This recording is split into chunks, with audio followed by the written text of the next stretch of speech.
Good afternoon guys, welcome back. आज हम लोग केमिकल काइनेटिक्स स्टार्ट करेंगे। केमिकल काइनेटिक्स में स्टार्ट करने से पहले we have gone through certain things. जैसे हम लोगों ने थर्मोडायनेमिक्स पढ़ा है, we know how the reaction is going to be feasible. Then we have studied the equilibrium, जिसमें हमने एक्सटेंट ऑफ द रिएक्शंस जो है वो पढ़ा है। ठीक है, so in equilibrium we know कि रिएक्शंस जो है वो कैसे बिहेव करेगा and up to what point the reaction is going to stop, right? So in thermodynamics we know कि reaction हो पाएगा कि नहीं हो पाएगा. So in chemical reactions we actually try to find three things.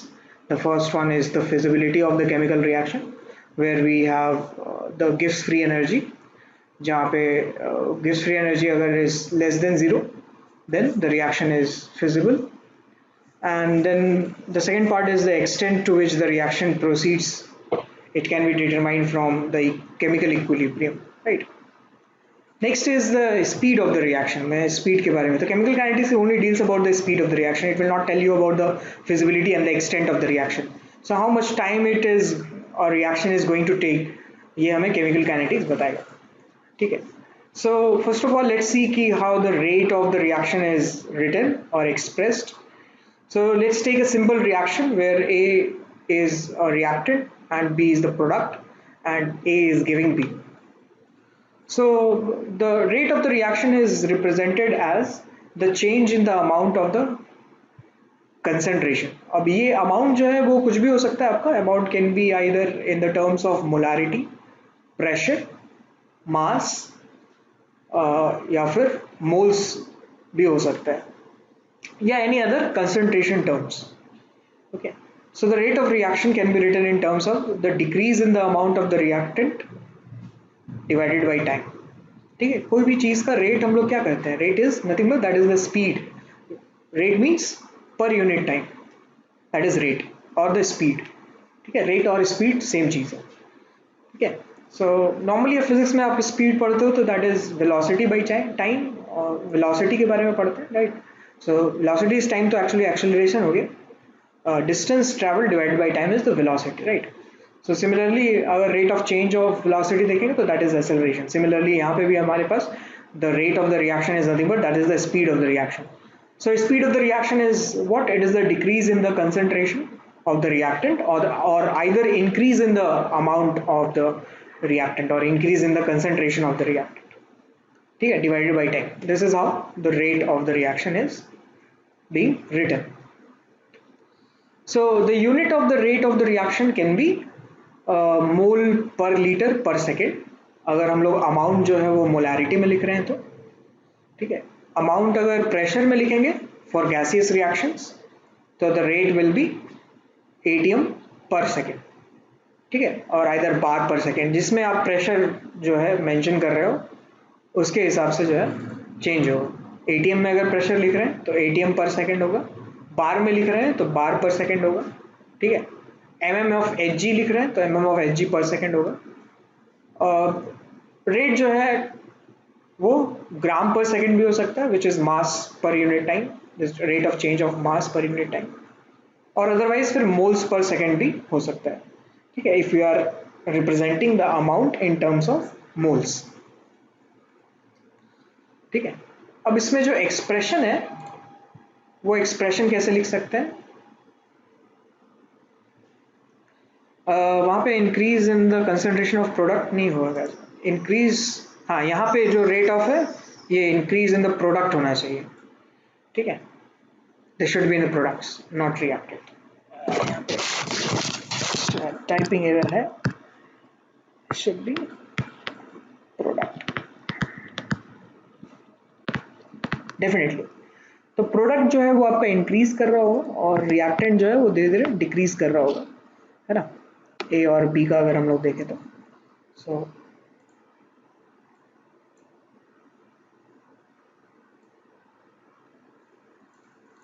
ठीक है, ये सही है. The rate of the reaction is increase in the amount of product divided by time. ठीक है, तो इस हिसाब से हम लोग यूनिट जो है मेंशन कर सकते हैं, मोल पर लीटर पर सेकेंड, atm पर सेकेंड, ग्राम पर सेकेंड या फिर मोल पर सेकेंड. जो मोस्टली यूज्ड है that is moles per litre पर सेकेंड। ठीक है, ये हम कंसंट्रेशन के टर्म्स में लिखते हैं, the concentration of the reactant और the concentration of the product. ठीक है, देखो एक्सप्रेशन कैसे कर लिखेंगे, रेट का एक्सप्रेशन क्या होता है।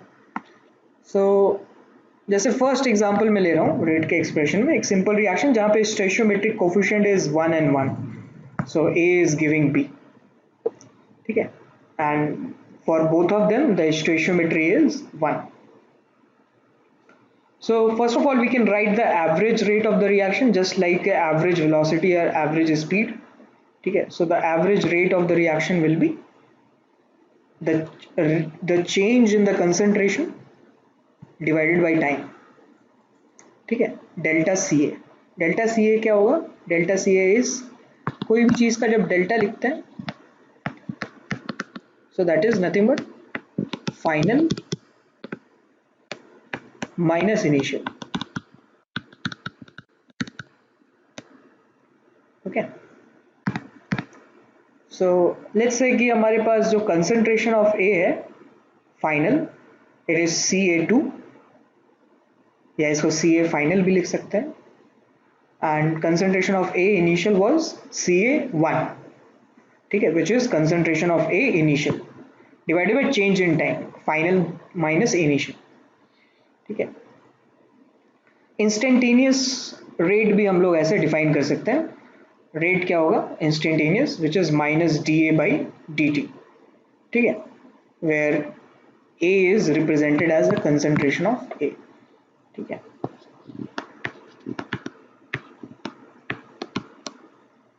ए इज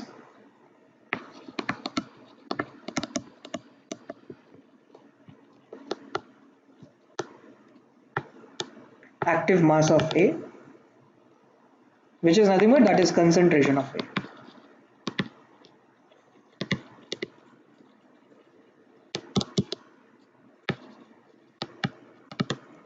ठीक है, एक्टिव मास के बारे में बताता हूँ क्या होता है active mass, you will know it after few minutes. So for a very small change in time we could write rate average is equals to rate instantaneous, right? So our rate instantaneous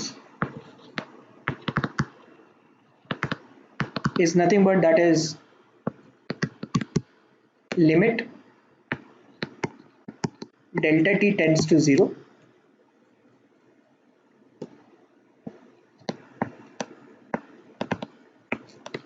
delta Ca by delta t।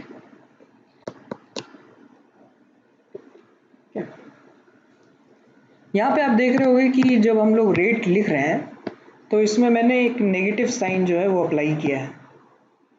ठीक है, ए हमारा क्या है, ए हमारा है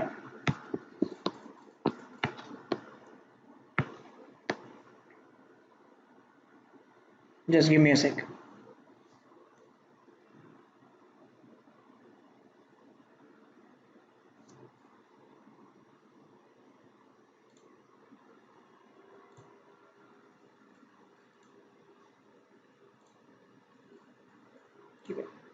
ए हमारा क्या है, ए रिएक्टेंट है, राइट, ए रिएक्टेंट। तो यहाँ नेगेटिव लिखने का मतलब है जब आप फाइनल माइनस इनिशियल लिखोगे तो this will be a negative quantity. ठीक है, फाइनल माइनस इनिशियल कैसे समझेंगे इसको, इसको ग्राफिकली देखते हैं।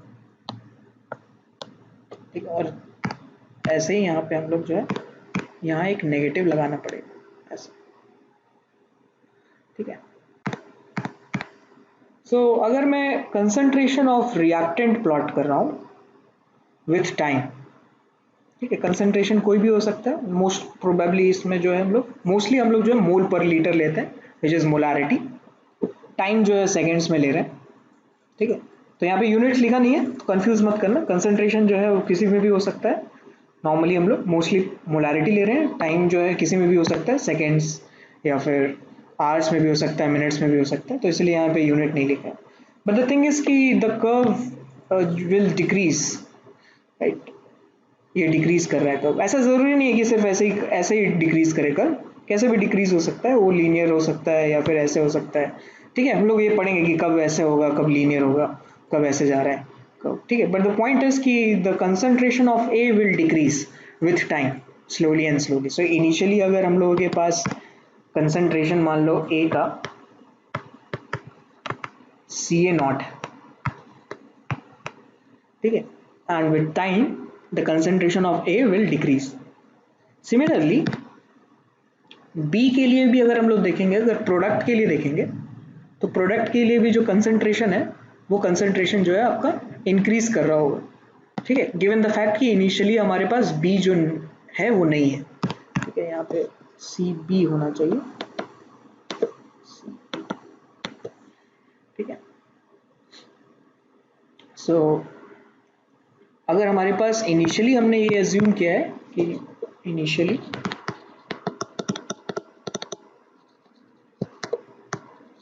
at time t is equals to 0, concentration of B is 0। तो B का जो अमाउंट है वो धीरे धीरे विथ टाइम इंक्रीज होगा और A का जो अमाउंट है वो धीरे धीरे डिक्रीज होगा, ठीक है। सो एट टाइम t1 मान लो कि कंसंट्रेशन ऑफ A था हमारे पास Ca1, ठीक है, and at time t2 concentration of C था Ca2, है ना। तो अब जब हम यहाँ पे रेट लिख रहे होंगे तो वो हम लोग लिखेंगे change in concentration which is final minus initial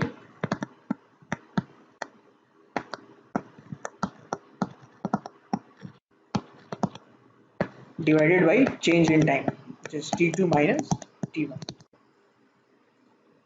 ठीक है।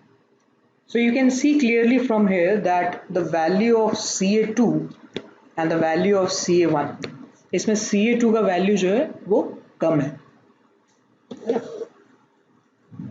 so Ca2 is less than Ca1, so that means कि रेट जो है वो हमारे पास ये वैल्यू नेगेटिव आ जाएगा, नेगेटिव होगा ये वैल्यू। तो इस रेट को पॉजिटिव बनाने के लिए हमने यहाँ पे एक नेगेटिव साइन जो है वो अप्लाई कर दिया, ठीक है। नेगेटिव साइन का मतलब कि this is concentration and it will concentration of the reactant and it should decrease, the concentration of the reactant should decrease, that's why we have kept negative, ठीक है। तो रिएक्टेंट होगा तो रिएक्टेंट में rate का एक्सप्रेशन में हमेशा negative लिखेंगे, है ना। और अब जैसे इसमें नेगेटिव लिखा हम लोगों ने तो ये जो क्वांटिटी है that quantity became greater than 0। अब ये जो है आपका this is more than 0 negative लगाने की वजह से, ठीक है।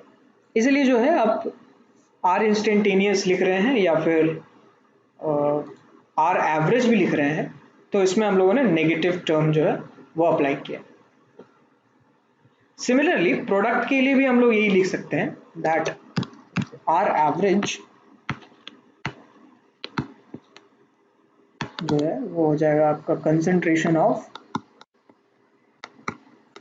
B2 minus concentration of B1 divided by T2 minus T, या फिर R इंस्टेंटेनियस लिख सकते हैं concentration of B divided by concentration of T by dt, dB by dt, which is change in concentration of B divided by change in concentration of or change in the time, ठीक है, change in concentration of B divided by change in time। So यहाँ पे आप देख सकते हो कि जो CB और CA का जो वैल्यू है वो डिफरेंट होगा हर एक टाइम पे, एंड अगर हम सिर्फ B के लिए देखें तो सिर्फ B के लिए जो है आपका ये कंसंट्रेशन इंक्रीज कर रहा होगा with time,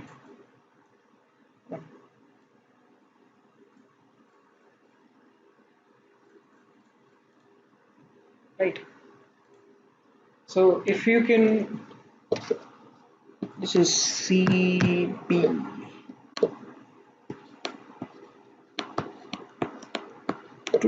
this should be CB1, सो ये क्वांटिटी जो है आपका CB2 minus CB1 it is greater than zero, है ना। तो इसलिए यहाँ पे कोई हम लोगों को नेगेटिव साइन देने की जरूरत नहीं है।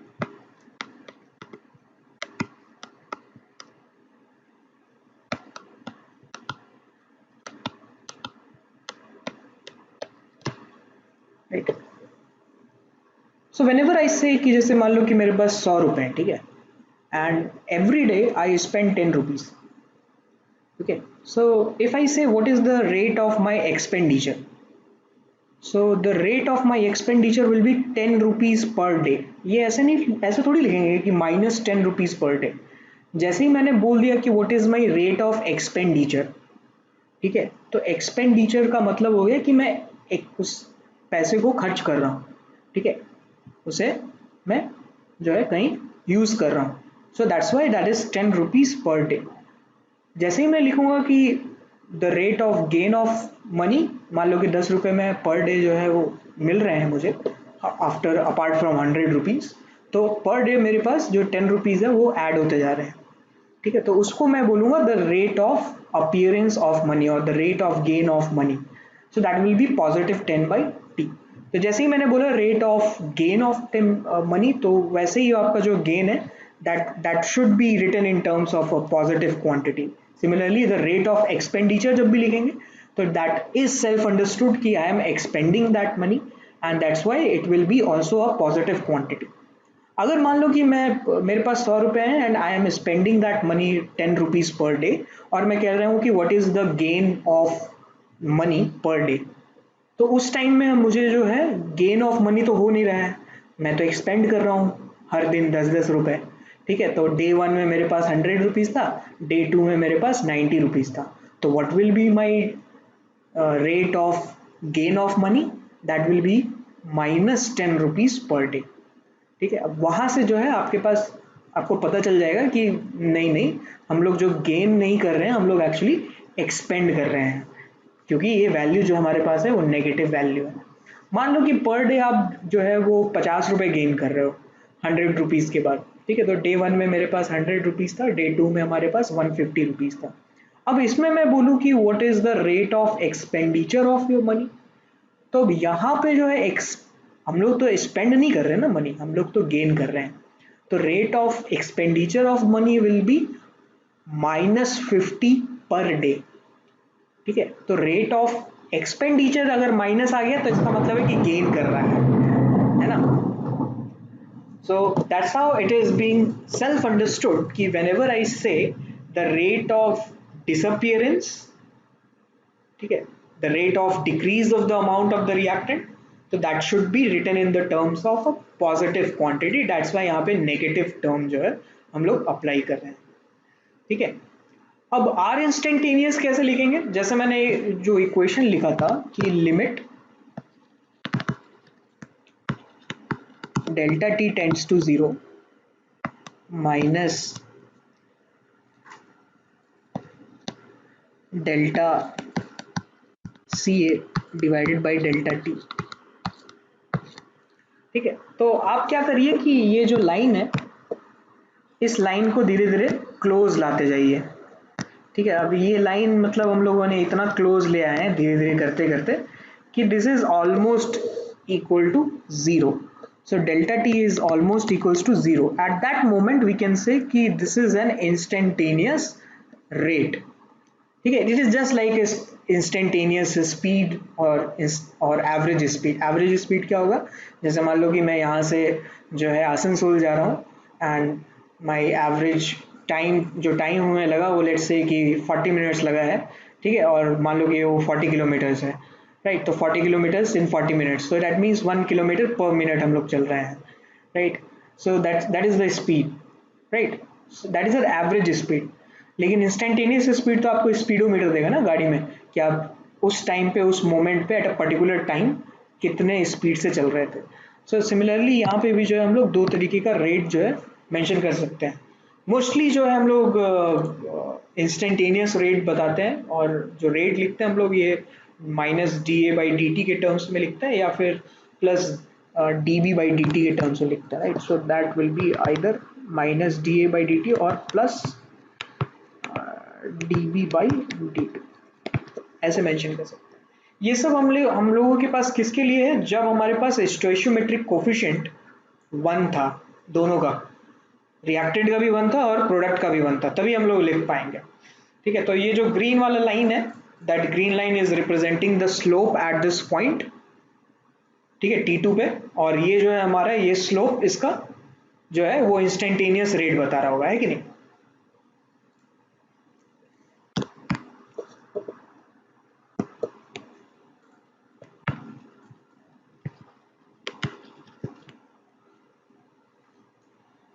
Slope eight T2 is instantaneous rate। ये इसके लिए भी है, दोनों के लिए वही है।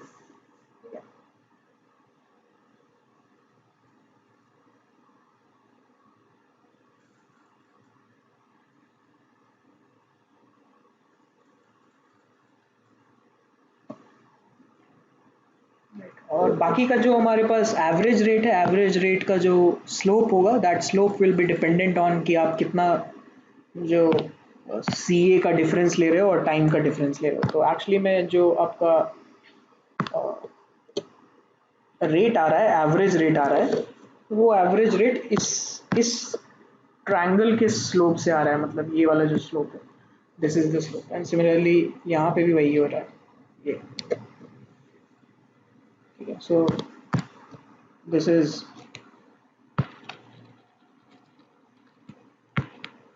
स्लोप इज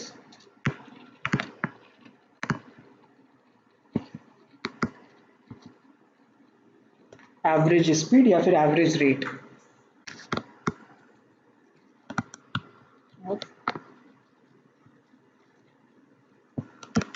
रिएक्शन, यहाँ पे भी इसी तरह से।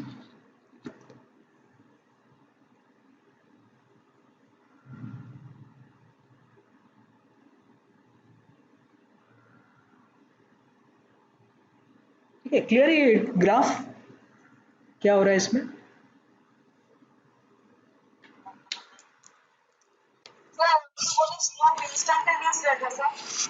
हाँ, लेकिन जब मैं 2 पॉइंट पे या 2 टाइम पे मैं स्लोप निकाल रहा हूँ, तो वो तो हो जाएगा आपका एवरेज रेट। मैं कहाँ से कहाँ तक का स्लोप निकाल रहा हूँ, मैं यहाँ से यहाँ तक का स्लोप निकाल रहा हूँ।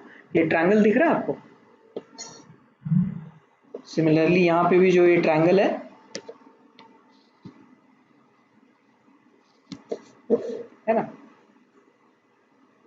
स्ट्रेट लाइन याद करो, स्ट्रेट लाइन में जब मैं बोलता था, जब हम लोग बोलते थे कि भाई आपका जो पॉइंट है वो है x1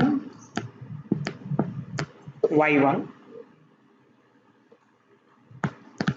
x1 y1 और x2 y2, तो कैसे निकालते थे इसका स्लोप, ऐसे ही निकालते थे ना भाई, कि y2 minus y1 divided by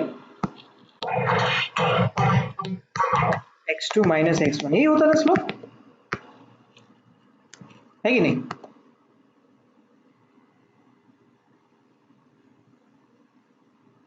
नहीं, तो यही चीज तो लिखा है आर एवरेज में, एवरेज में भी तो यही लिखा है, राइट। तो इसीलिए मैं ये कह रहा हूं कि इस ट्रायंगल का जो आपका स्लोप है, इस ट्रायंगल का स्लोप, ठीक है, वो आपको एवरेज रेट दे रहा है। सिमिलरली इस ट्रायंगल का भी जो स्लोप है वो आपको एवरेज स्पीड देगा। मैं इस स्लोप को किसी एक पॉइंट पे नहीं बना रहा हूं, this slope has been made by 2 points, 2 different points in the curve, that's why this is the average. अगर एक पॉइंट पे स्लोप निकालेंगे, किसी एक पॉइंट पे स्लोप, तो फिर जाकर के हमको जो है इंस्टेंटेनियस स्पीड मिलेगा या इंस्टेंटेनियस रेट मिलेगा। ठीक है, समझ में आ रहा है।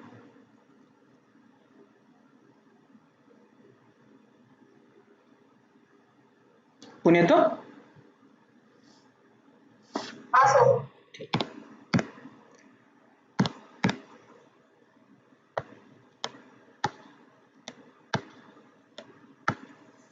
नेक्स्ट केस देखते हैं, जब हमारे पास स्टोइशियोमेट्रिक कोफिशिएंट आ गया, मान लो कि small A P is giving small b q, where small a and small b are stoichiometric coefficient of p and q respectively. ठीक है, तो यहाँ पे हम लोग लिखेंगे the rate of disappearance of p. ठीक है, p डिसअपियर कर रहा होगा, that will be minus dcp by dt. cp is the concentration of p. Rate of appearance of q, ये लिखेंगे positive dcq by dt which is concentration of q. cq is concentration of q. Overall जब लिखना होगा हम लोगों को, तो overall हम लोग लिखेंगे इसके स्टोइशियोमेट्रिक का यूज करके. ठीक है, तो overall rate of the reaction will be minus 1 by A D C P by D T is equals to plus 1 by B D C Q by D T. अब ऐसा क्यों आ रहा है, देखते हैं, एक एग्जाम्पल से समझने की कोशिश करते हैं. मान लो कि हमारे पास एक रिएक्शन है, ठीक है, N2O4 is giving 2NO2, right. Initially time t is equal to 0 पे हमने 2 मोल N2O4 से स्टार्ट किया था रिएक्शन. ठीक है, N2O4 का 2 मोल है और NO2 का 0 मोल है.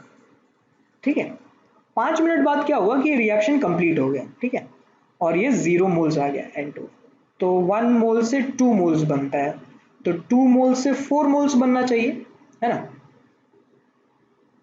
नहीं, 1 मोल से, यही तो बता रहा है स्टोइशियोमेट्रिक कोफिशिएंट की, 1 मोल N2O4 gives 2 mole of NO2, तो 2 mole will give 4 moles of NO2, right. अब देखो, अगर मैं रेट ऑफ डिसअपियरेंस लिखूं, रेट ऑफ डिसअपियरेंस किसका लिखते हैं, रिएक्टेंट का लिखते हैं. ठीक है, और रेट ऑफ अपीयरेंस हम लोग प्रोडक्ट का लिखते हैं.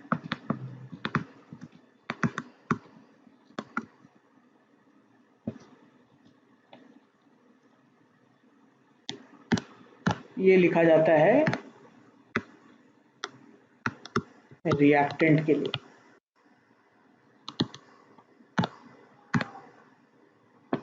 और रेट ऑफ अपीयरेंस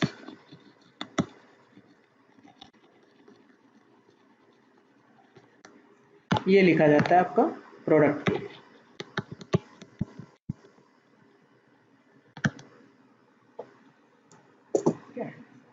सो अगर मैं रेट ऑफ डिसअपियरेंस लिखूं, तो ये जो है 5 मिनट में 2 मोल रिएक्ट हो गया इसका, है ना. तो ये हो गया 2 मोल्स बाई 5 मिनट्स. ठीक है, इसका यूनिट क्या हो जाएगा, मोल पर minute. That is the rate of disappearance.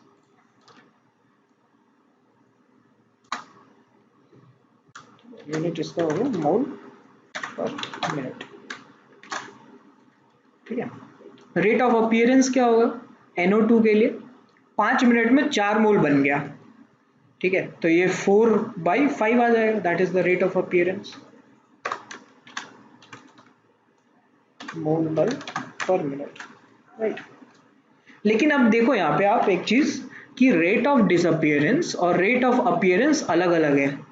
एक 2/5 है रेट ऑफ डिसअपियरेंस, और रेट ऑफ अपीयरेंस 4/5 है ना.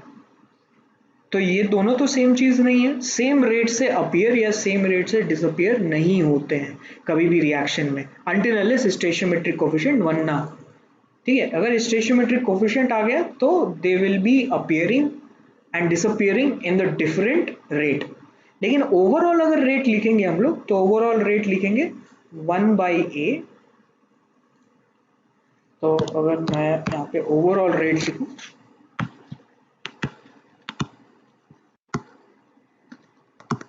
that overall rate will be 1/1 negative sign के साथ change in concentration of N2O4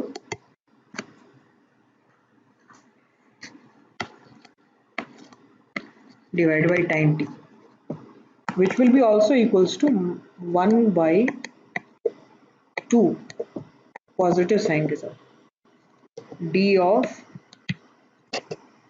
NO2 divided by dt. ठीक है, अब इस हिसाब से आप वैल्यू रख के देखो. ठीक है, रेट ऑफ डिसअपियरेंस हमारे लिए था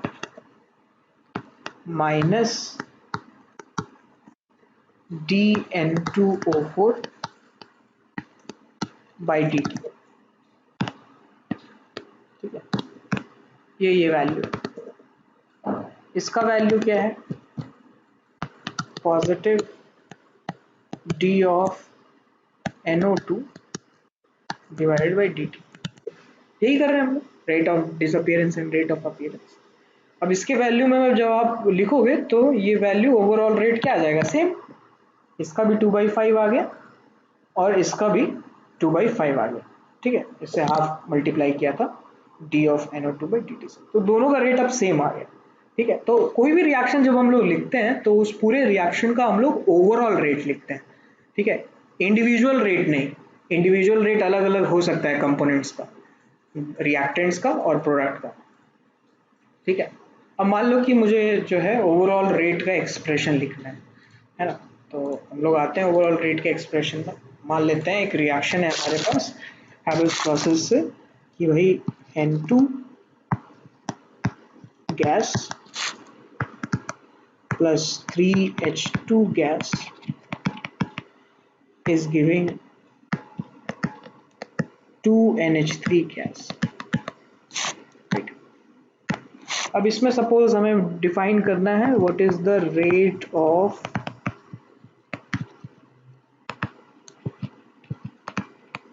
disappearance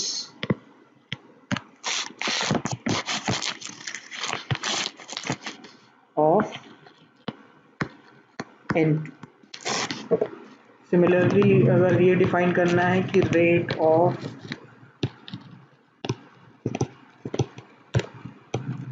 disappearance of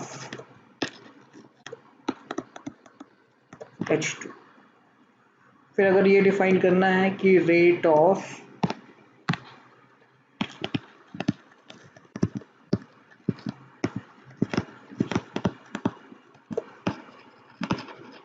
appearance of NH3। ठीक है, और फिर हमें डिफाइन करना है ओवरऑल रेट, ओवरऑल रेट।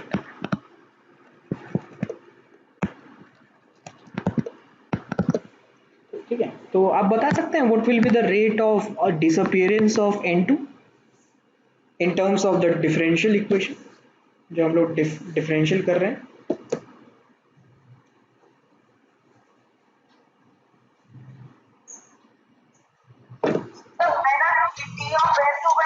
हाँ बिल्कुल, so minus D of H2 by dt, है ना, बिल्कुल विनीत, तो ऐसे ही हम लोग डिफाइन करेंगे।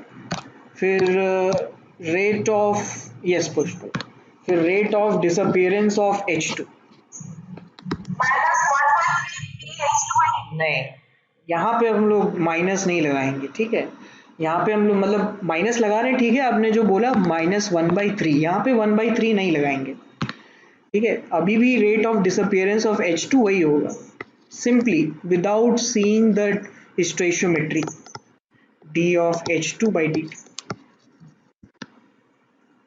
ठीक है, ऐसा क्यों हो रहा है, बहुत लोग बोलेंगे कि क्या ऐसा कैसे हो रहा है, ओवरऑल रेट में तो लिख रहे थे, इधर तो नहीं लिख रहे हैं, क्यों नहीं कर रहे ऐसे।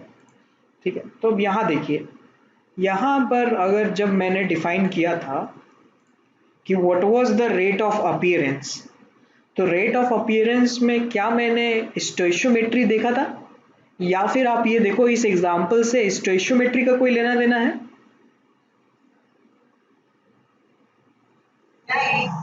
नहीं लेना देना है। ठीक है, तो इंडिविजुअली जब देखेंगे रेट ऑफ अपीयरेंस और रेट ऑफ डिसअपियरेंस तो स्टोइशियोमेट्री से कोई फर्क नहीं पड़ेगा, it will be simply the rate or the change in concentration divided by change in time, that's it।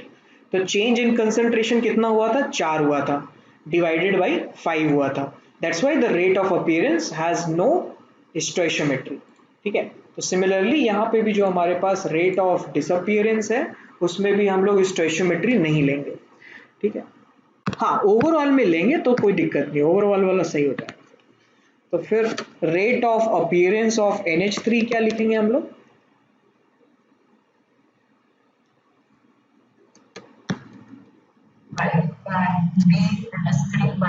हाँ, positive of DNH3 by D. हाँ यस विनीत, ठीक है। अब अगर हम लोग जब ओवरऑल रेट लिख रहे होंगे तो इनका सभी का जो रेट है, इनका सबका रेट जो है अलग अलग होगा, क्योंकि यहाँ पे हमें दिख रहा है कि स्टोइचियोमेट्री जो है वो डिफरेंट है सबका। तो जब मैं ओवरऑल रेट लिखूंगा तो फिर ओवरऑल रेट में हम लोगों को जो है स्टोइचियोमेट्री का ख्याल रखना पड़ेगा। तो ये ओवरऑल रेट हो जाएगा minus D of N2 by dt is equal to minus 1 by 3 d of H2 by dt is equal to plus 1 by 2 d of NH3 by dt। ये हमारा ओवरऑल रेट हो गया।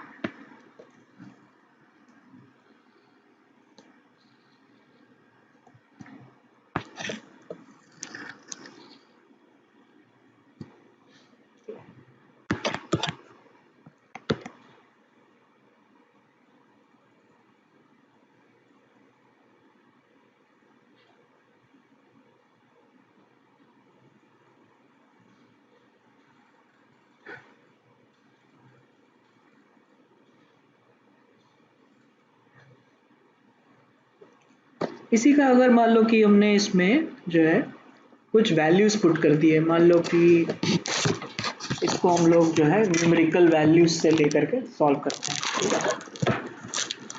देखते हैं न्यूमेरिकल वैल्यूज से कैसे होगा सॉल्व। अगर इसी रिएक्शन को हम लोग लिखते हैं, भाई हमारे पास है N2 plus 3H2 giving 2NH3।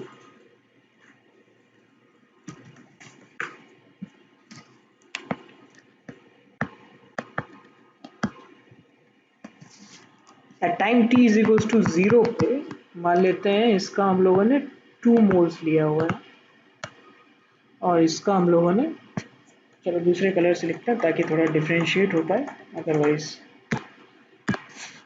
दिक्कत होगी फिर। Time t is equals to 0 पे इसका हम लोगों ने 2 मोल्स लिया था, इसका मान लेते हैं हम लोगों ने 7 मोल्स लिया था, और इसका हम लोगों के पास 0 मोल्स था, ठीक है। At time t is equals to मान लेते हैं 10 मिनट्स में या 10 सेकेंड्स में, ठीक है। ये 1 मोल हो गया, ठीक है। तो 2 मोल में से 1 मोल बचा है, तो कितना मोल रिएक्ट हुआ होगा N2 का?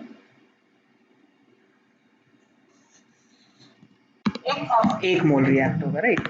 तो 1 मोल से H2 का कितना मोल्स रिएक्ट करेगा? 3 मोल्स। तो रिमेनिंग कितना होगा? 4 मोल्स बचेगा, राइट। तो इसका बच गया 4 मोल्स, ठीक है। इसको ऐसे लिख सकते हैं कि भाई 7 से जो है 3 मोल्स रिएक्ट हो गया, इतना बचेगा। और NH3 का कितना मोल्स बनेगा? 2 मोल्स, राइट, 2 मोल्स बन गया, ठीक है। अब जा करके अब अगर हम लोग डिफाइन करते हैं कि what is the rate of disappearance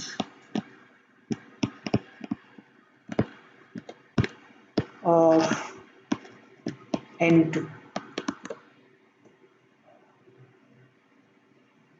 कितना आना चाहिए ये?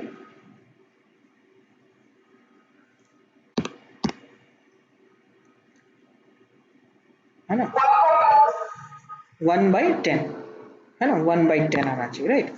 सो this is nothing but that is minus d of concentration of N2 divided by dt, which is final minus initial, है ना, concentration of N2 final minus concentration of N2 initial, है ना, divided by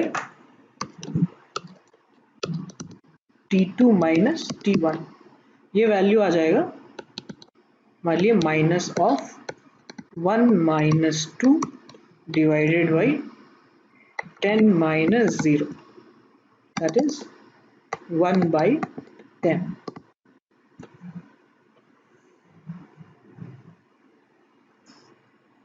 ये अभी भी positive आएगा, ठीक है, क्योंकि हम लोगों ने ऑलरेडी डिसअपियरेंस बोल रखा है, तो इट इज सेल्फ अंडरस्टूड कि that is being consumed.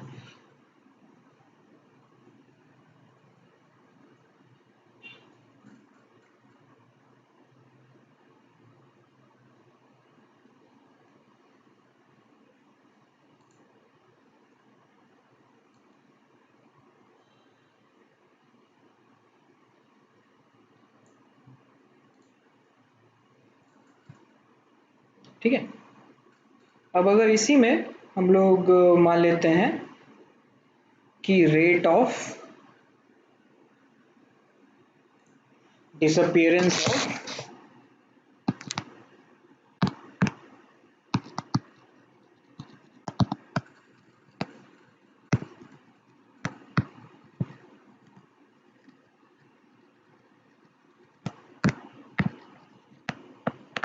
H2 लिखते हैं, ठीक है, तो ये देखो value rate of disappearance of H2 कितना हो जाएगा, बिल्कुल बिल्कुल भी नहीं, पुष्पल आपका भी सही है। तो इसमें भी जो है हम लोग लिख सकते हैं, यस प्रशांत, इसमें भी जो आपका 3/10 आ जाएगा नहीं, so rate of disappearance of H2 हो जाएगा आपका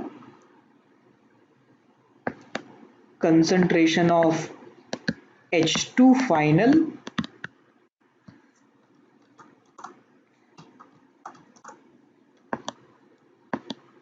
minus rate of minus concentration of H2 initial divided by T final minus T initial.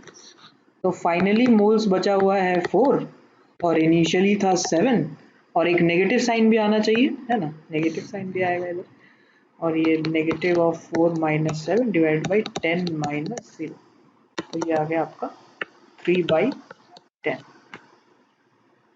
तो इस रेट से जो है वो खर्च हो रहा है, राइट, आपका H2।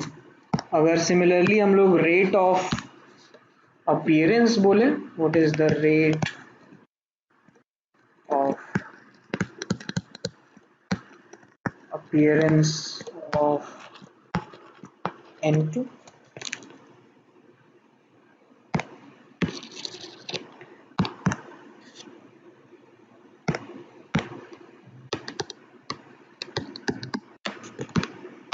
तो वो जो है आपका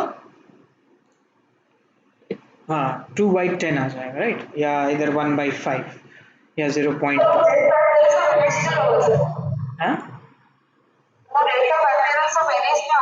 अच्छा N2 लिखा हुआ है, ओके ठीक है, सुधार देते हैं, rate of appearance of NH3, NH3, तो ये भी ऐसे हो जाएगा positive of D of NH3 by dt, which is final minus initial divided by final time minus initial, which is 2/10। ठीक है, तो यहाँ पे आप देख सकते हो कि सबका जो रेट ऑफ डिसअपियरेंस या अपीयरेंस है वो अलग अलग है, नहीं,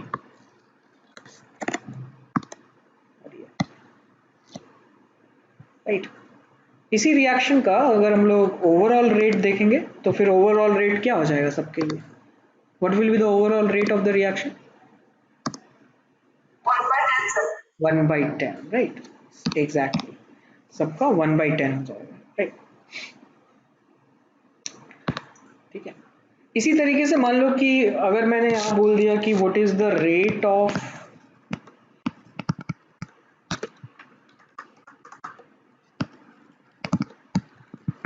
अपीयरेंस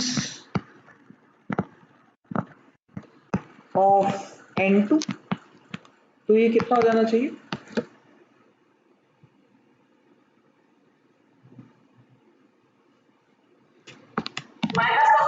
-1/10 एग्जैक्टली, ठीक है, -1/10 ये आ जाएगा। ठीक है, आप जैसे ही डिसअपियरेंस लिख रहे हो, डिसअपियरेंस के साथ साथ नेगेटिव भी आएगा। अपीयरेंस जैसे आप लिखोगे वैसे ही अपीयरेंस के साथ वो एक पॉजिटिव टर्म आएगा। तो rate of appearance of N2 आप ऐसे लिखोगे सीधा सीधा कि भाई ये positive d of N2 by dt, that will be the rate of appearance of N2।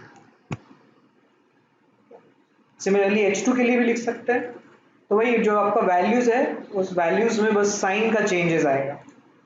ठीक है, साइन का बस चेंजेस आएगा और कोई चेंज नहीं आएगा। ओके, लिख लो, इसको लिखना है। तो हमारे पास आ गया रेट, ओवरऑल रेट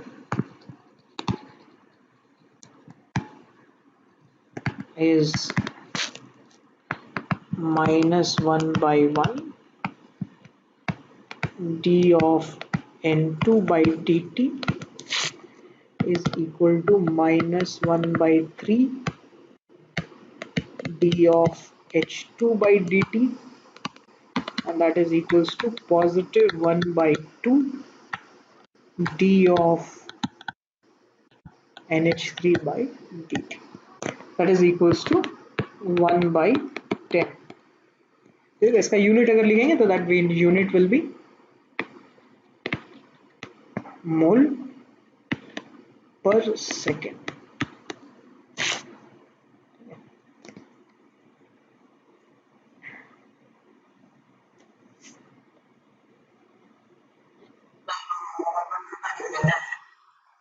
अच्छा, मिनट लिया था हम लोगों ने या सेकंड लिया था? सेकंड लिया था, आई थिंक सेकंड लिया था। ठीक है,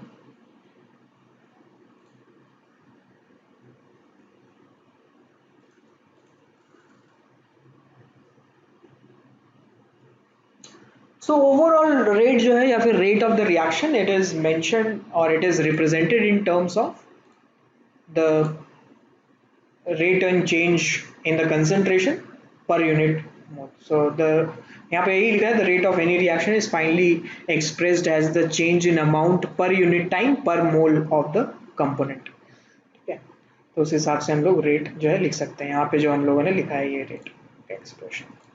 ठीक है, यहाँ कितने भी कंपोनेंट्स हो सकते हैं, कितने भी रिएक्टेंट्स हो सकते हैं, that doesn't matter, but the thing is कि it will be represented in that way. देखो जैसे क्वेश्चन नंबर 4 देखिए, 4 में हमारे पास ओवरऑल रेट लिखा हुआ है and you will have to mention कि इसका करेक्ट रिएक्शन क्या होना चाहिए।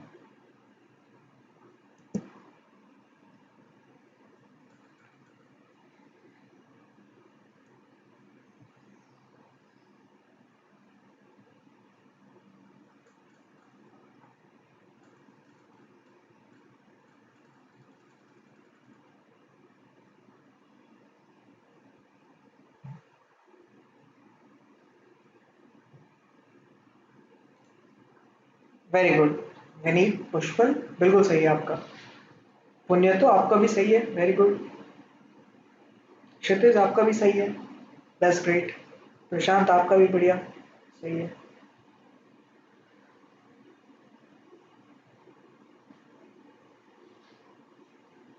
सो इसमें पहले हम लोगों ने जो साइन है, साइन को देख करके जो है आप पता कर सकते हो कि रिएक्टेंट होगा या प्रोडक्ट होगा, राइट।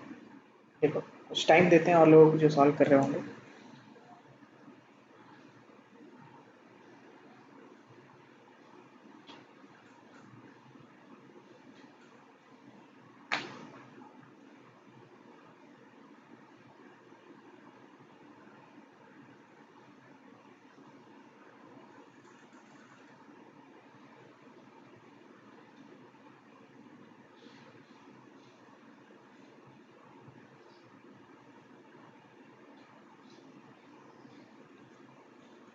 ठीक है, तो इसमें जो साइन है, इस साइन से देख करके मुझे पता लग रहा है कि भाई इसमें पॉजिटिव है तो सी जो है प्रोडक्ट होगा और ए प्रोडक्ट होगा, राइट।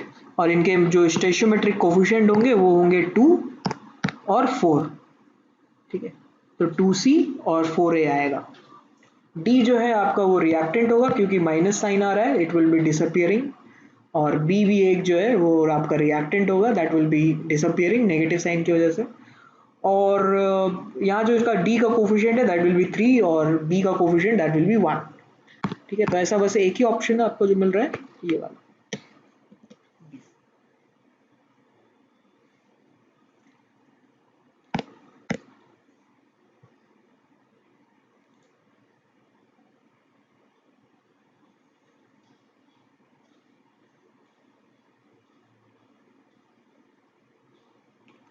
क्वेश्चन नंबर 6 देखिए।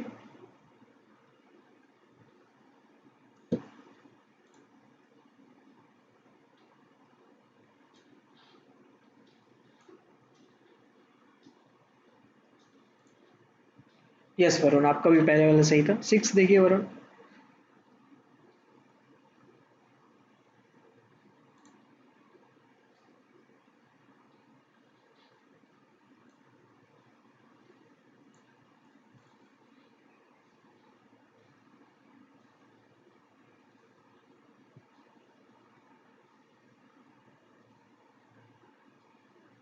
Very good. विनीत, पुण्य तो प्रशांत, बिल्कुल सही है आपका। So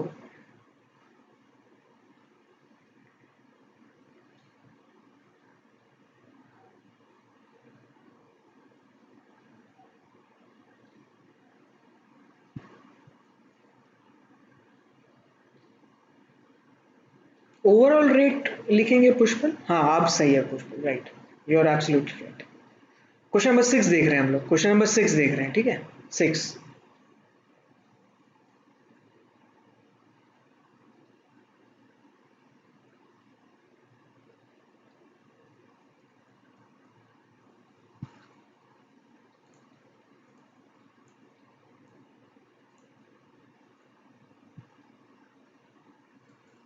yes Vineet.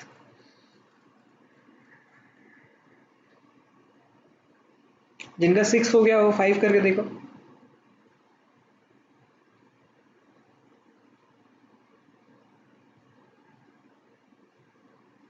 Yes Sengal, you are absolutely right, very good. तो इसमें भी जो है हम लोग रिलेट कर पाएंगे अकॉर्डिंग टू स्टोइशियोमेट्रिक कोफिशिएंट, है ना। तो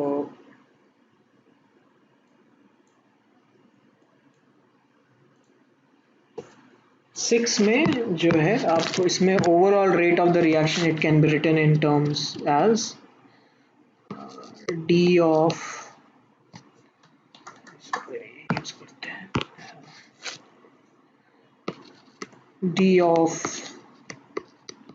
BrO3 minus divided by dt with a negative sign, which will be equals to minus 1 by 5 d of Br minus by dt, that will be equal to minus 1 by 6 dH of dt by dt, that will be equals to 1 by 3 with a positive sign dBr2 by dt, है ना। फिर H2O के लिए भी लिख सकते हैं, that will B 1 by 3 d of H2O by dt। तो यहाँ से आपका जो आंसर है 6 का वो बी आ जाएगा, सॉरी बी नहीं, सी आ जाएगा, नहीं सी।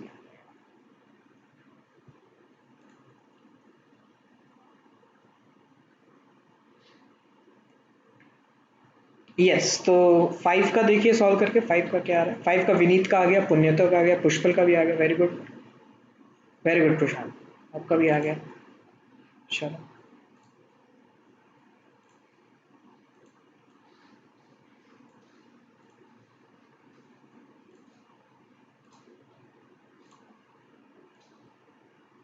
फोर्थ का आंसर भी लिख ही देते हैं यहाँ पे।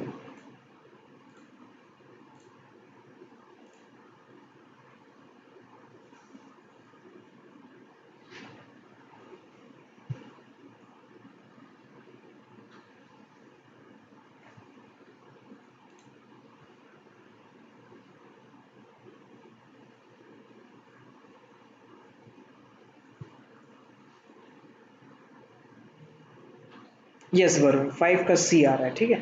क्षितिज, 5 का क्या है आपका, कुछ और आ रहा है?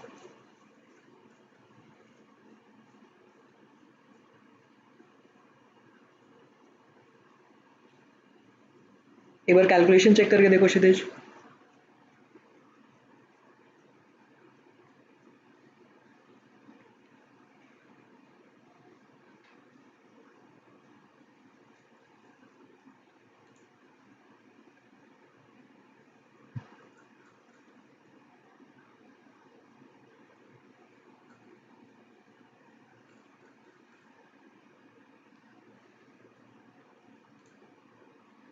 हाँ ठीक है, फिर 5 का जो है आपका सी आ जाएगा, right.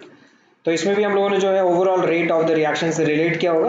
Overall rate of the reaction से जब रिलेट करेंगे तो ये आ जाएगा आपका minus of d A by D T is equals to minus 1/2 d B by D t. ठीक है, तो minus d B by D t निकालना, which is 2 times of that of minus d A by D t. तो 2.6 into 10⁻² को 2 से multiply करने पे आ जाएगा आपका answer, which will be C. चलो नेक्स्ट आते हैं, क्वेश्चन नंबर 1 से स्टार्ट करते हैं। चलो क्वेश्चन नंबर 1 देखिए।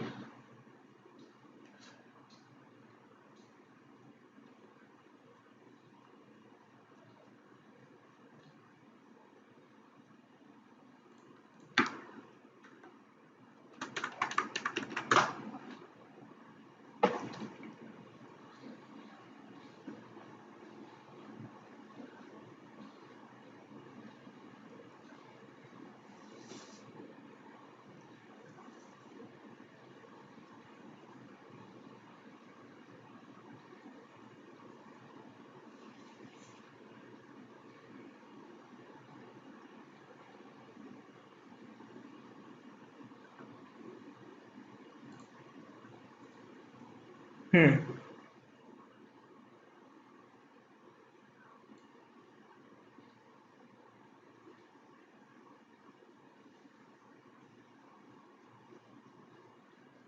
ए का आएगा या बी का आएगा विनीत? बी का आएगा नहीं, हाँ। बी में फिर नेगेटिव आएगा या पॉजिटिव आएगा?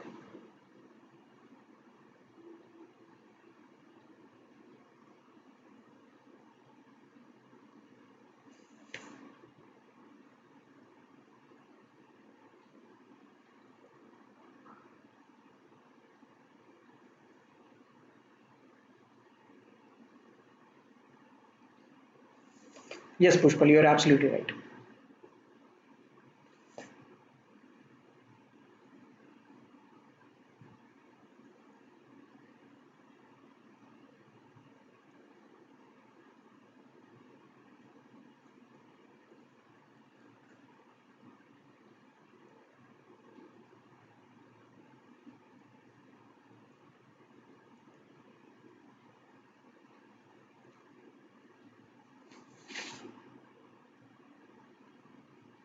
बी का सही है पुष्पल।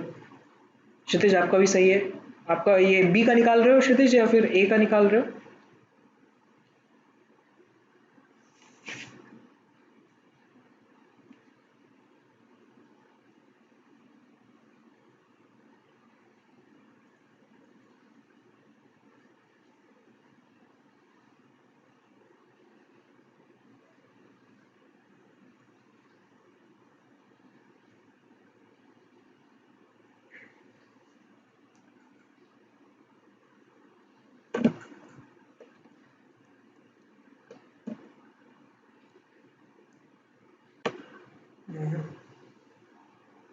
नहीं नहीं, कुछ लोगों को अभी भी डाउट है।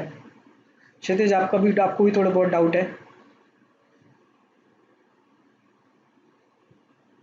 कोई कोई कोई लोग 10 पावर में दिक्कत कर उनका दिक्कत आ रहा है, प्रॉब्लम आ रहा है, 10 पावर में आंसर नहीं आ रहा किसी किसी का।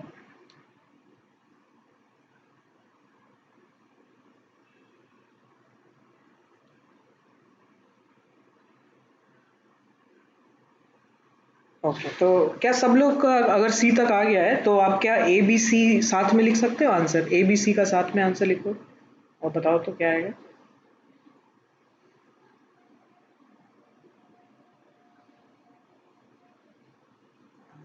हाँ,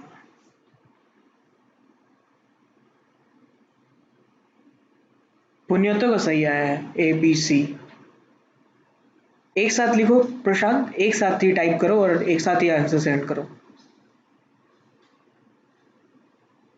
ए का सही है प्रशांत आपका।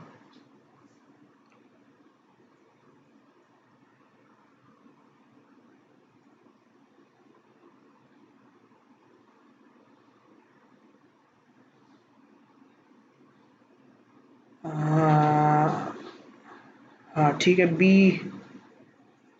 नहीं विनीत, ए का सही नहीं आ रहा है आपका। ABC तीनों का सही नहीं आ रहा है। नहीं, पी। तो सही से टाइप करके भेजो मुझे। Type it correctly. पावर में देखना क्या क्या है। हाँ प्रशांत, ए और बी का सही है आपका।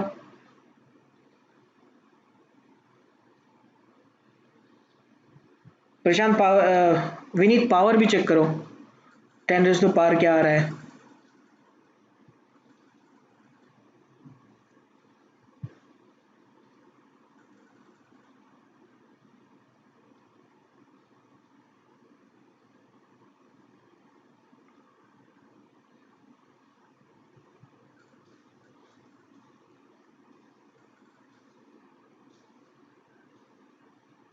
हाँ क्षितिज, अब you are absolutely right, very good. अब सही आ रहा है। तो जो अभी मोल्स दिया हुआ है, the moles generated it is not related with the, मतलब it has been generated according to the stoichiometric coefficient, लेकिन जब हम उसका रेट ऑफ अपीयरेंस लिखेंगे इंडिविजुअल का, तब उसमें कोई मैटर नहीं करेगा। हाँ विनीत, तब you are absolutely right, this is correct.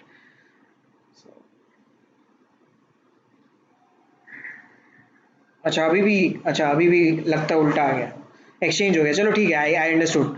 आपका बी वाला आंसर ए का है और ए का वाला आंसर बी का है। चलो ठीक है, ओके चलो सॉल्व करते हैं इसको। So first of all, if you right what is the overall rate of the reaction, apart from that कि अगर ए का देखते हैं, calculate the rate of appearance of be in moles per second, तो रेट ऑफ अपीयरेंस हो जाएगा इसमें आपका,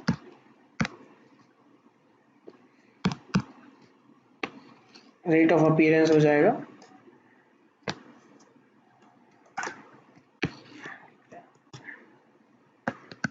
positive d concentration of b by dt, which is nothing but that is b concentration of b final minus concentration of b initial divided by t final minus t initial, right?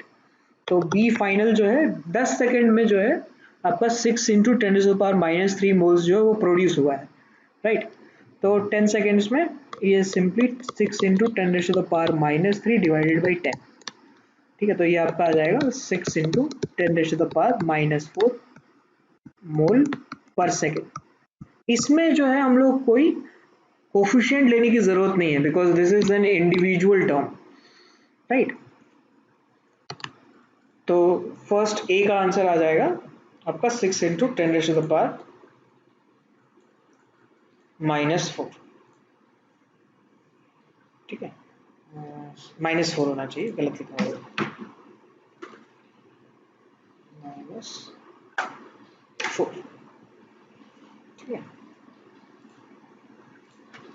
अगर आपसे पूछता कि मोल पर litre पर second में अगर लिखना था, तो ये हो जाएगा 6 into ten power minus five mole पर लीटर सेकेंड। ठीक है, अगर मोल पर लीटर पर सेकेंड में होता है तो 10 लीटर का वेसल है, तो वही हम लोग मोल्स पर लीटर पर सेकेंड में इसको ऐसे लिख सकते हैं। ठीक है,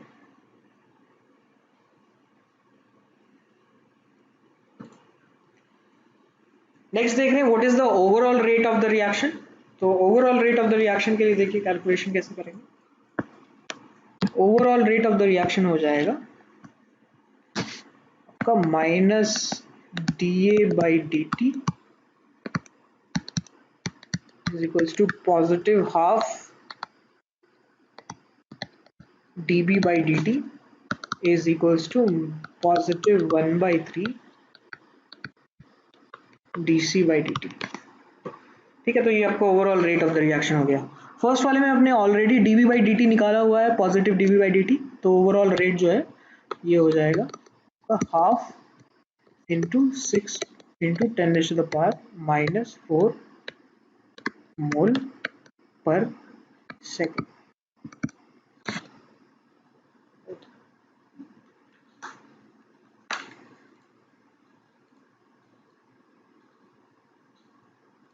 तो ये जो है आपका आ जाएगा 3 इंटू 10⁻⁻⁴। ये माइनस, ये लीटर में भी दिया हुआ है, चलो कोई बात नहीं, एक ही बात है। ठीक है, आपका भी सही आया है। और 3 इंटू 10⁻⁻⁴ मोल पर सेकेंड। ठीक है, ठीक है, जिसका 10⁻³ भी आया है वो भी सही है। ठीक है, नेक्स्ट लिख रहे हैं कि if the rate of reaction is constant, how many moles of C will be formed in 5 minutes. 5 minute में कितना मोल बनेगा सी का, अगर रेट कांस्टेंट हम लोगों ने, या रेट ऑफ द रिएक्शन जो है वो कांस्टेंट ले लिया तो।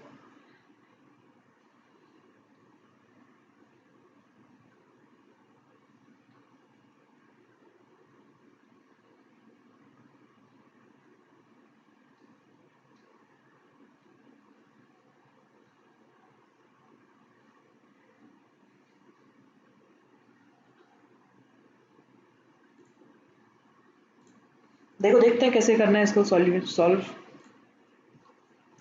हमारे पास है overall rate of the reaction, right. तो rate of the reaction is equal to 3 into 10⁻⁻⁴।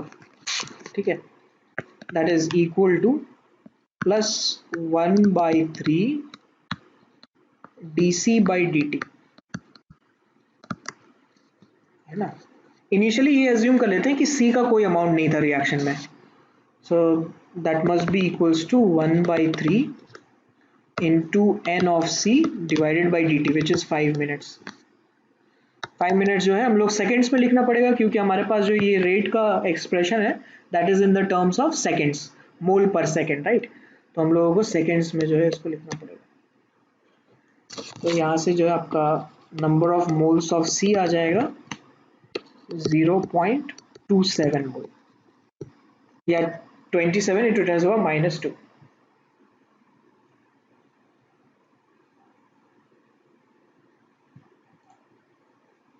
Yes, बिल्कुल पुष्पल। तो यहाँ से आपका जो है ये आंसर है।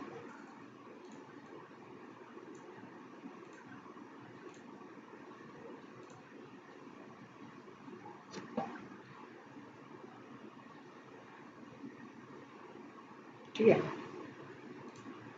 यस पन्ने पे, वेरी गुड। क्वेश्चन नंबर 2 देखिए, 2 में क्या आएगा।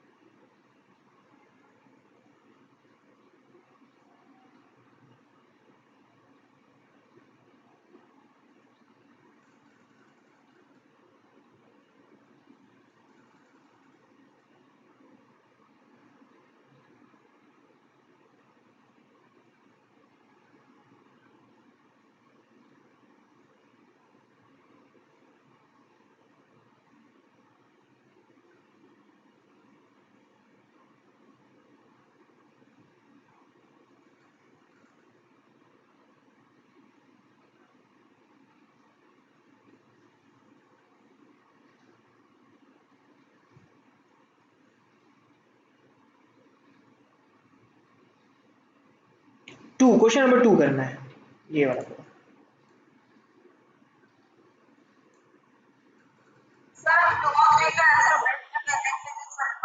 अच्छा,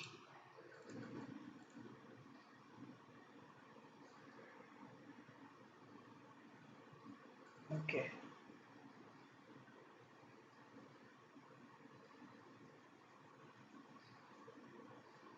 आंसर आप केजी पर आर में दो तो ज़्यादा बेटर है पुण्य। तो केजी पर आर में एक बार कन्वर्ट करके बताओ।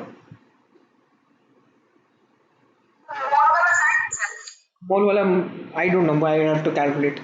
मोल पर आर H2। हाँ सही है, ठीक है।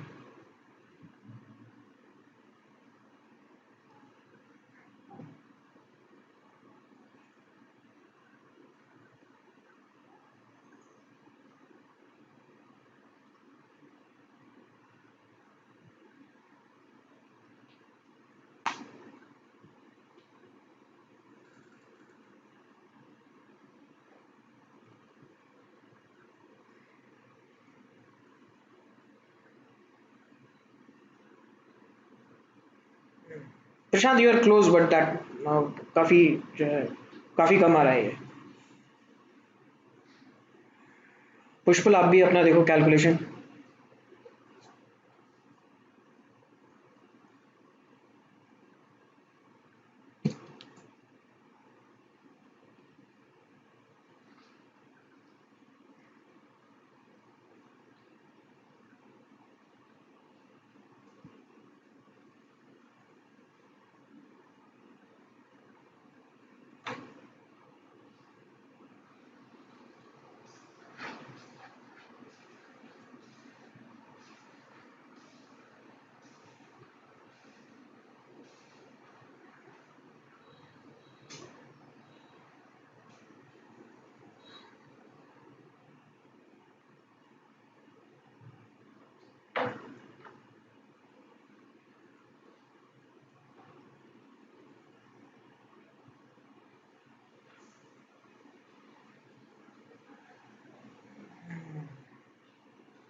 आंसर केजी पर आर में ही दीजिए।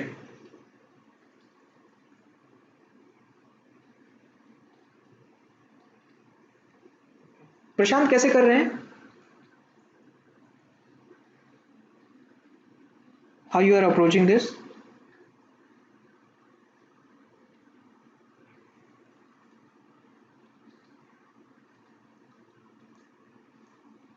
So, are you putting kg per hour in overall rate equation?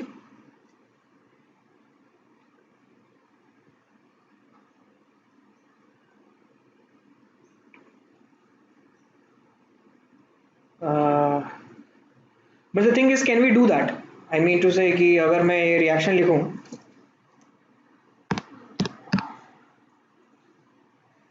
N2 plus 3H2 gives 2NH3, तो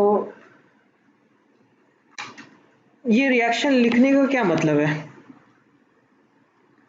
Does this mean कि 1 kg N2 gives 2 kg NH3? ऐसा होता है क्या?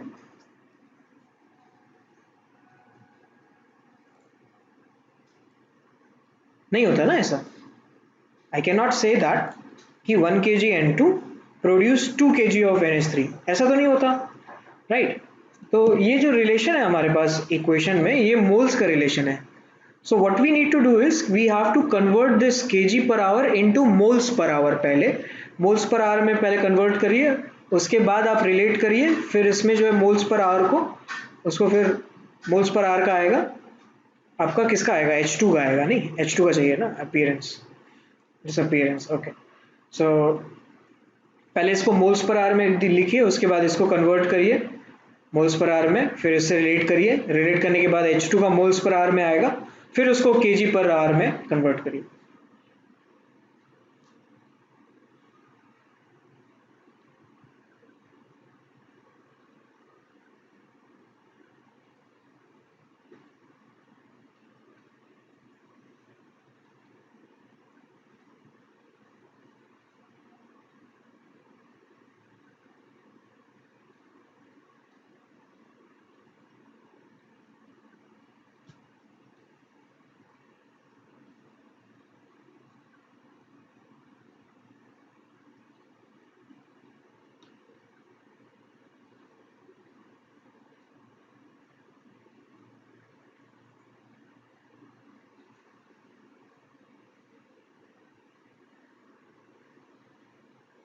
ओके क्षितिज, थ्री का क्षितिज आपका थ्री का क्या है आंसर?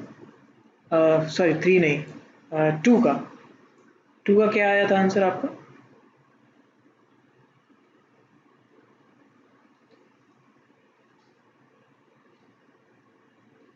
2 का देखिए कैलकुलेट करके। नहीं, 1.11 kg पर आवर नहीं आएगा 2 को, और कुछ और आएगा, एक बार कैलकुलेशन देखिए।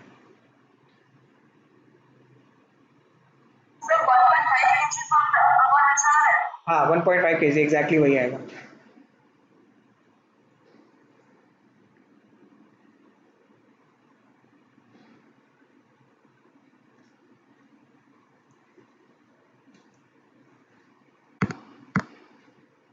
ठीक है, तो हमारे लिए the rate of the formation of ammonia जो है वो आपका 8.5 kg पर है, तो रेट ऑफ अमोनिया लिखेंगे डी ऑफ NH3/dt। इसको सॉल्व करते हैं।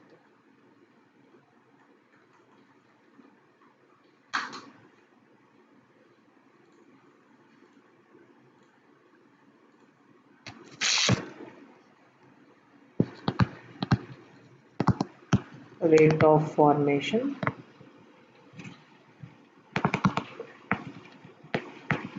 of NH3 is 8.5 kg per hour, which is nothing but that is 8.5 into 10 raised to the power 3 divided by 17 mole per hour. ठीक है, ओवरऑल रेट लिखेंगे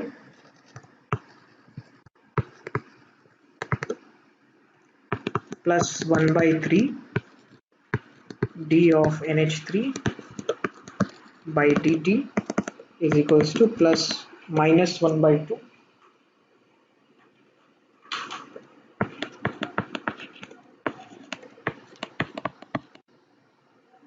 अच्छा ये उल्टा हो गया, नहीं 2 आएगा, चलो कोई बात नहीं। हाँ, 1/2 1/3 डी ऑफ H2/dt। ठीक है, we have to find minus d of H2/dt, which is nothing but that is 3/2 into 8.5 into 10 raised to the power 3 by 17, ये मोल पर आवर में आएगा।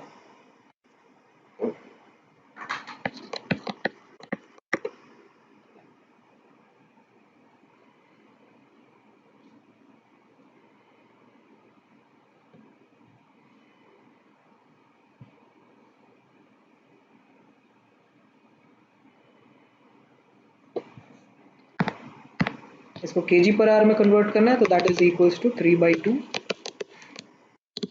into 8.5 divided by 17 kg per hour। ठीक है, तो यहाँ से आपका 1.5 kg पर आवर आएगा।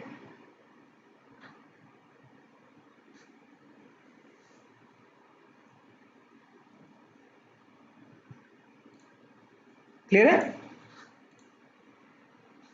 तो इसका आपका आएगा रेट 1.5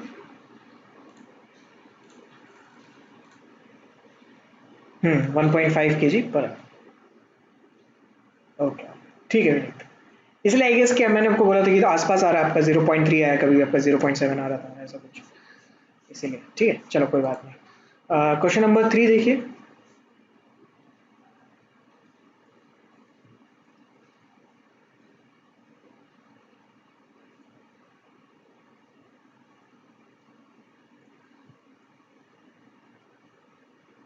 ओवरऑल रेट कितना आ रहा है?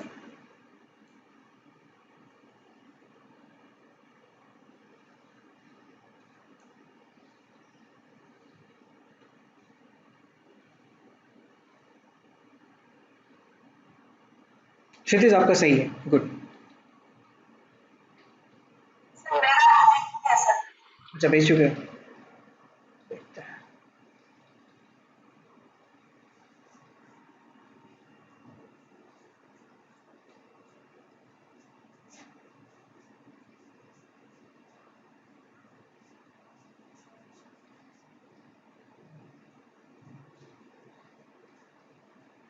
सही है पुण्य, गुड।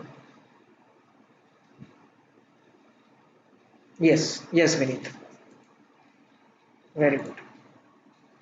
यस, तो ओवरऑल रेट हो जाएगा आपका 0.5 और फिर ए का हो जाएगा 1 मोल/लीटर/सेकेंड, बी का हो जाएगा 0.5 और डी का हो जाएगा 1.5। ठीक है, ये overall rate of the reaction ऐसे लिख सकते हो। ठीक है,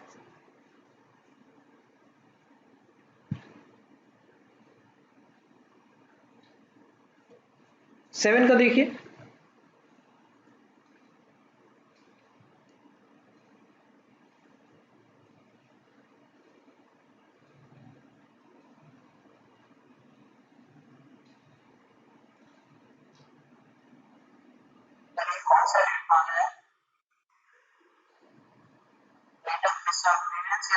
ओवरऑल रेट, ओवरऑल रेट अगर रेट लिखा है तो ओवरऑल रेट लिखेंगे हम लोग।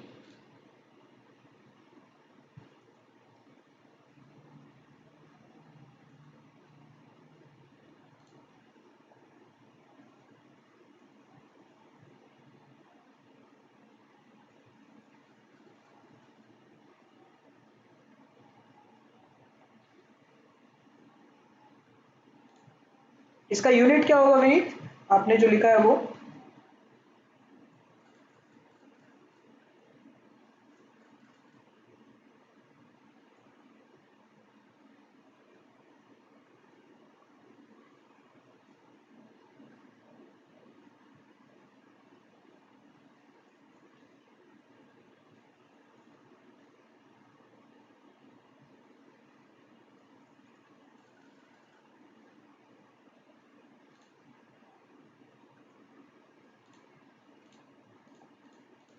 सेवेंथ करना है, सेवेंथ मोल/लीटर/सेकेंड। अच्छा, ओके वरुण, आपका मोल/लीटर/मिनट आया। ठीक,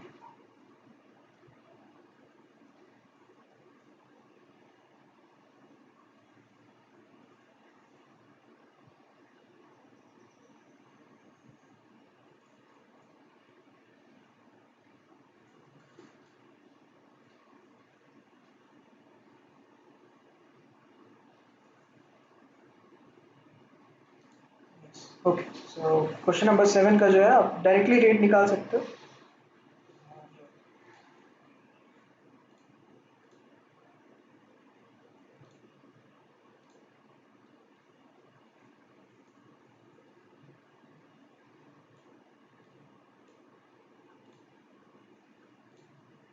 इसका रेट ये आ जाएगा 0.005 मोल/लीटर/मिनट।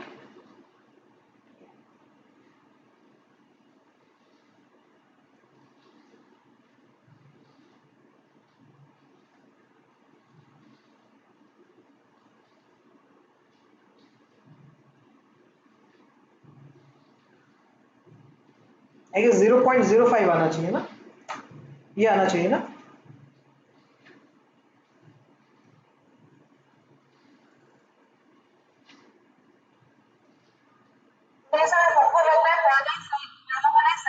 पहले वाला ही सही था।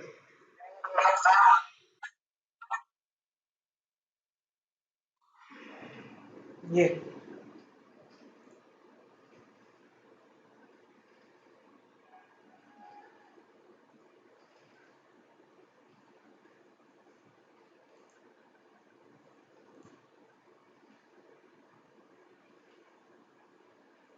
हाँ, वही मैं भी सोच रहा हूँ ना कि आपका जो चेंज आया कंसंट्रेशन में, जो चेंज आया ए का, ए के कंसंट्रेशन में आएगा आपका -1/2,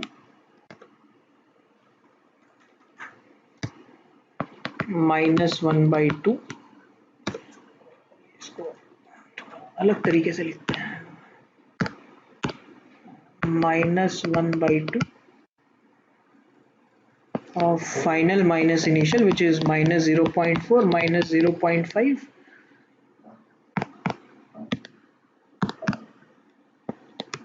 divided by 10। यही आएगा ना? ठीक है, हाँ फिर सही है। Okay, so that is 0.01 divided by 2, which is 0.00।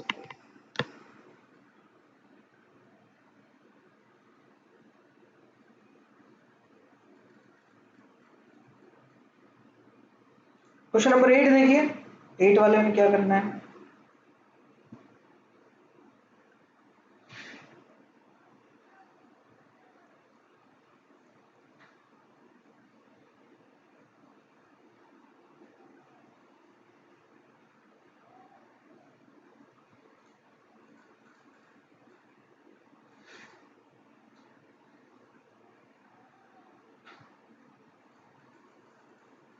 Okay Varun, you are absolutely right. Pushpal आप अपना चेक करिए, क्या प्रेशर, मोल्स और कंसंट्रेशन सेम होगा क्या सबका?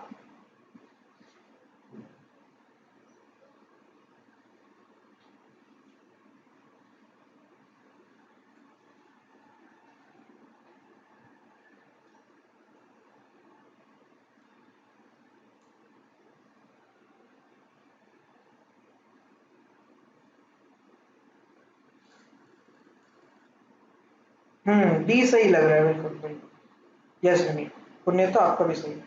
पहले तो रिलेशन लिख लो कि कंसंट्रेशन का क्या रिलेशन है। C is equal to N by V which is equals to P by R T, है ना। P V is equals to N R T से लिख रहा हूँ मैं।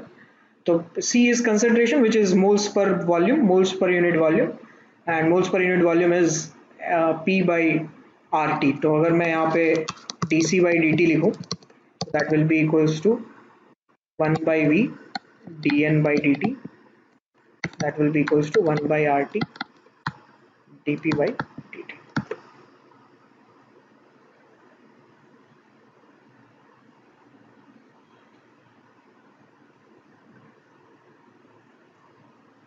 A नहीं हो सकता क्योंकि A में आपका ये जो दो रिलेशन है ये सही नहीं है, ठीक है, इसलिए A नहीं होगा।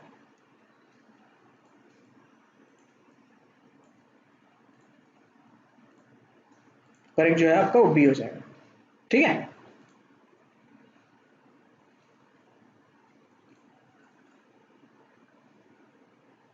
चलो अब आगे देखते हैं हम लोग। The rate of any reaction can be measured by measuring the observable change.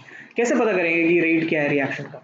तो ऐसा कर सकते हैं कि कोई रिएक्शन अगर चल रहा है तो उस रिएक्शन में कहीं बीच बीच में 10-10 मिनट में या 10-10 सेकंड में हम लोग जो है सैंपल जो है कलेक्ट करते रहे रिएक्शन मिक्सचर का, और उसमें फिर कंसंट्रेशन फाइंड करते रहे कि किसका क्या कंसंट्रेशन है। तो उससे जो चेंज मिलेगा हम लोगों को, वहां से हम लोगों को रेट पता चल जाएगा। तो ऑब्जर्वेबल चेंजेस जो है वो इधर आपका चेंज इन द कंसंट्रेशन है, या चेंज इन द मास है, या चेंज इन प्रेशर है, या फिर ऑप्टिकल रोटेशन भी हो सकता है किसी का, अगर कंसंट्रेशन नहीं पता कर पाए तो ये सब चेंजेस देख करके हम लोग जो है rate of the reaction it can be written. So what is the rate law and how can we write a rate law in the terms of the mathematics? ठीक है, तो सपोज करो कि एक हमारे पास एक रिएक्शन है where AP plus BQ is giving product, where small a and small b are stoichiometric coefficient, P and Q are reactants जो कि प्रोडक्ट बना रहा है। सो rate law suggests that कि rate is directly proportional to the active masses of the reactant raised to some power, ठीक है। so rate of the reaction is directly proportional to the product of the active masses of the reactants raised to some experimentally determined power।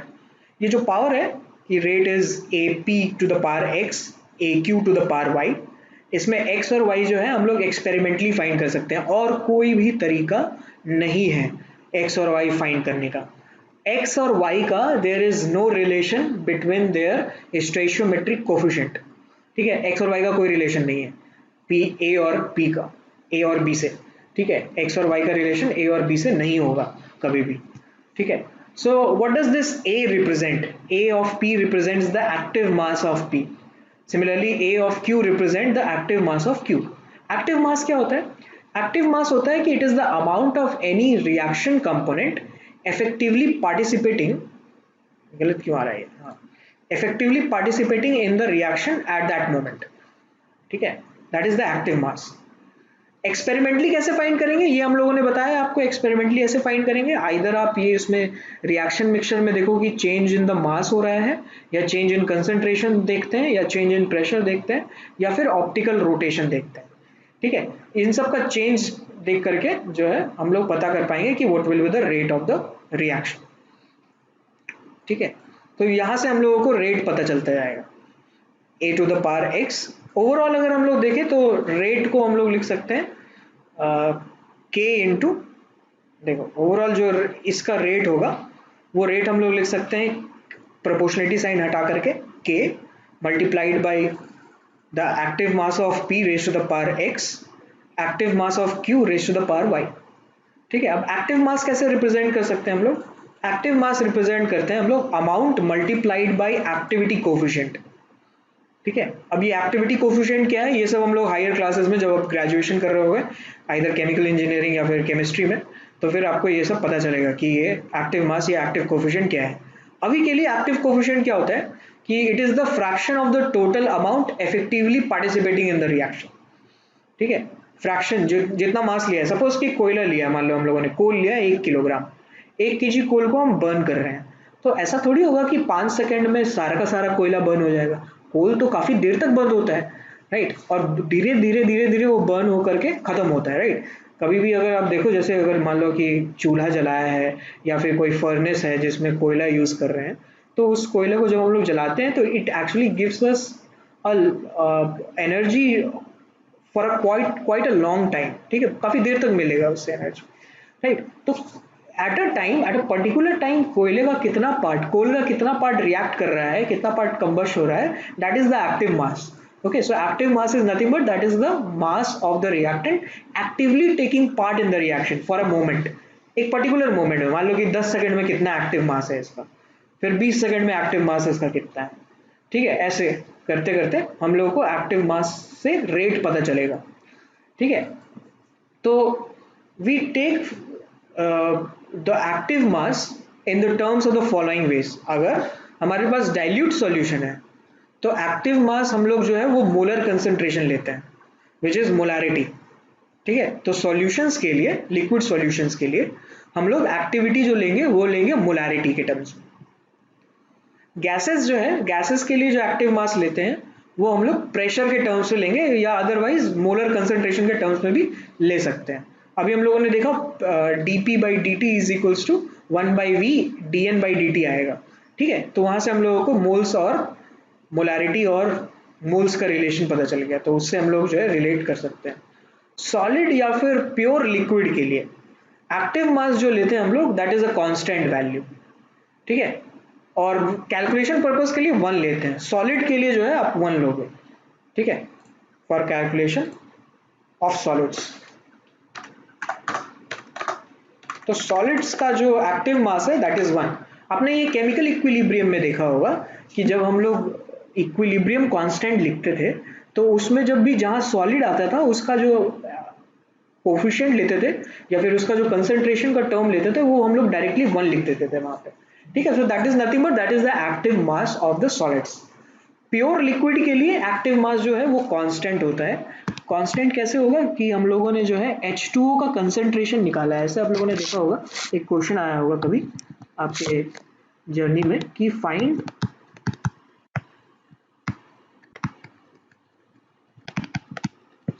Molarity of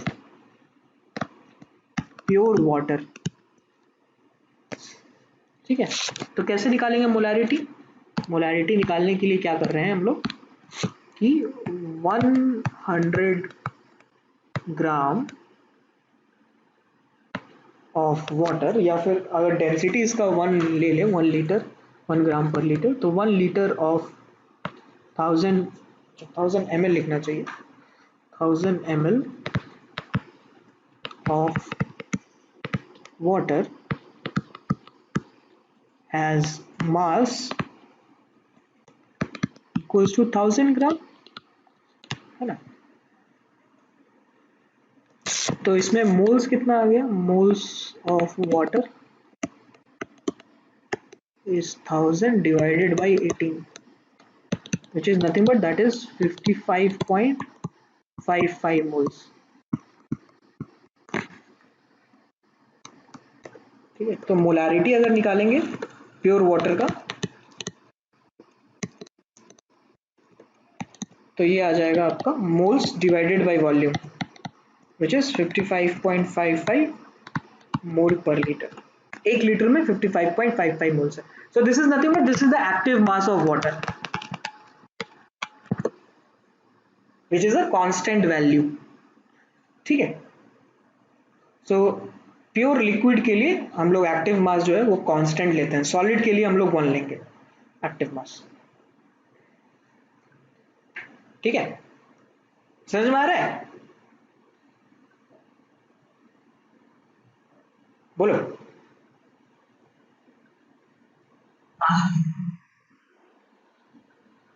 तो most of the time हमें जो मिलेगा वो liquid solutions मिलेगा, अगर gas मिलेगा तो हम लोग जो है प्रेशर के टर्म्स में भी लिख सकते हैं, that is not an issue.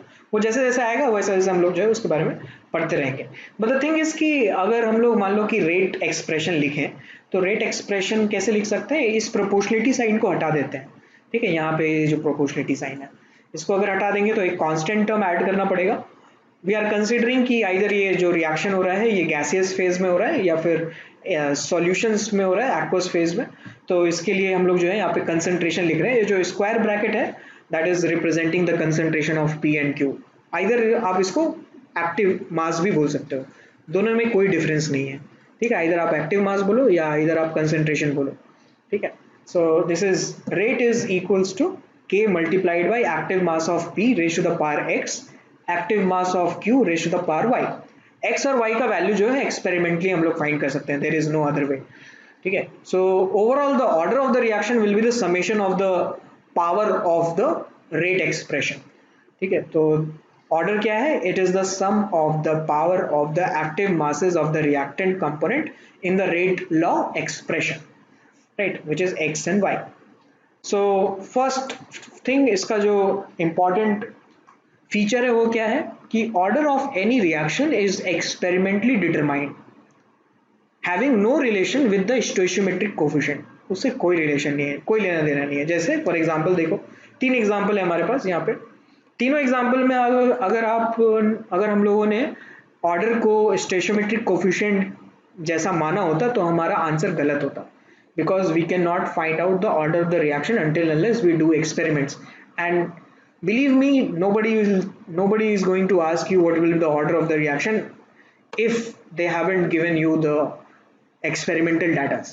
ठीक है, आप मुझे एक्सपेरिमेंटल डाटा दो या आपको मैं एक्सपेरिमेंटल डाटा दूं तभी आप ऑर्डर निकाल सकते हो इसका। ठीक है, सो जैसे देखो H2 और Cl2 का, हाइड्रोजन और क्लोरीन का जब रिएक्शन होता है तो इट हैज बीन फाउंड कि experimentally the rate of the reaction is zero, and this rate has nothing to do with the concentration of H2 and Cl2। so H2 to the power 0, Cl to the power 0, that's why overall rate of the reaction is 0। HBr का अगर आप देखोगे तो HBr का जो order आएगा वो that will B 1.5।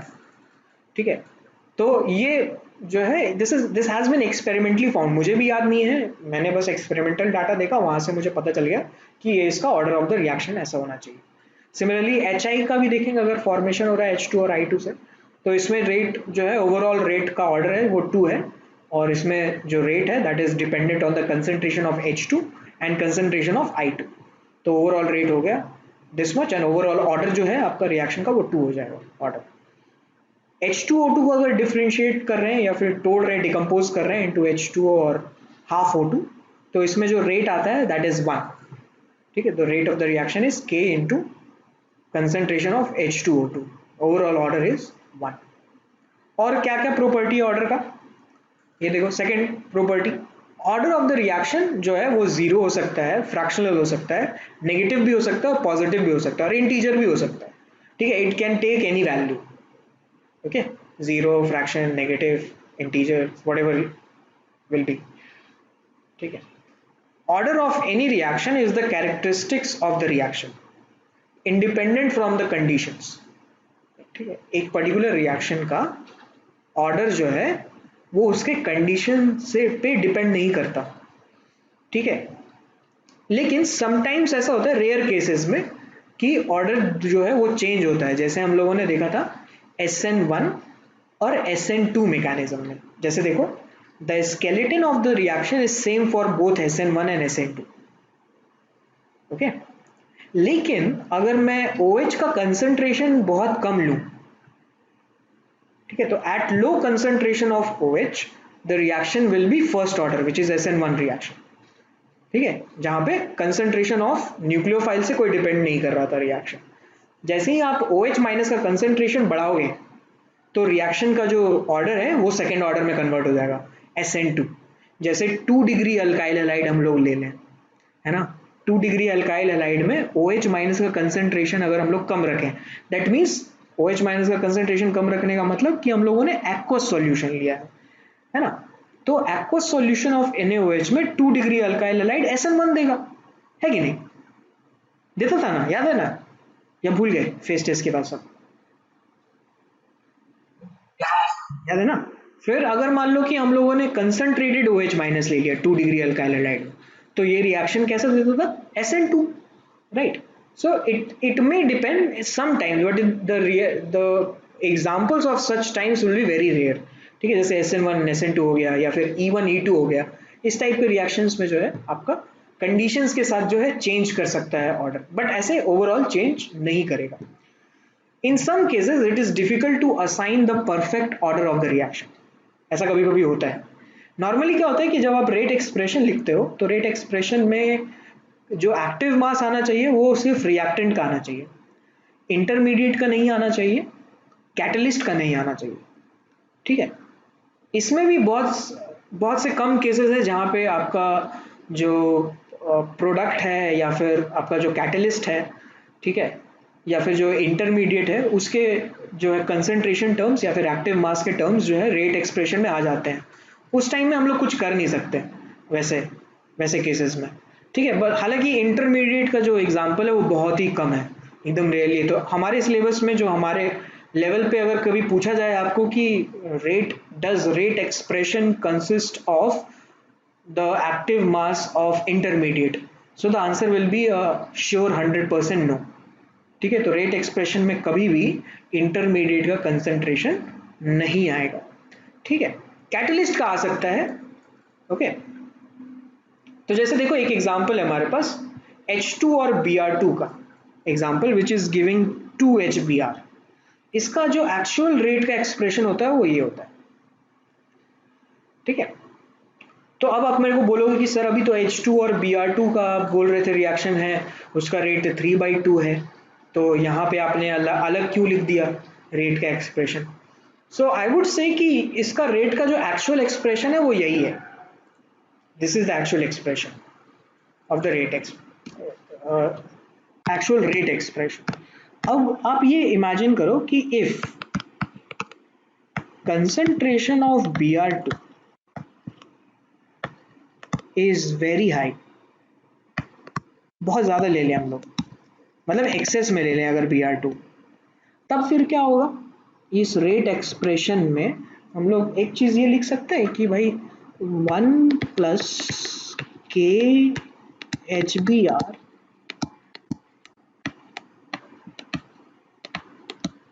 by Br2 is almost equals to 1, क्योंकि Br का कंसंट्रेशन बहुत ज़्यादा है। अगर Br का कंसंट्रेशन बहुत ज़्यादा है तो ये वाला जो एक्सप्रेशन है this will be very very less than 1, है ना।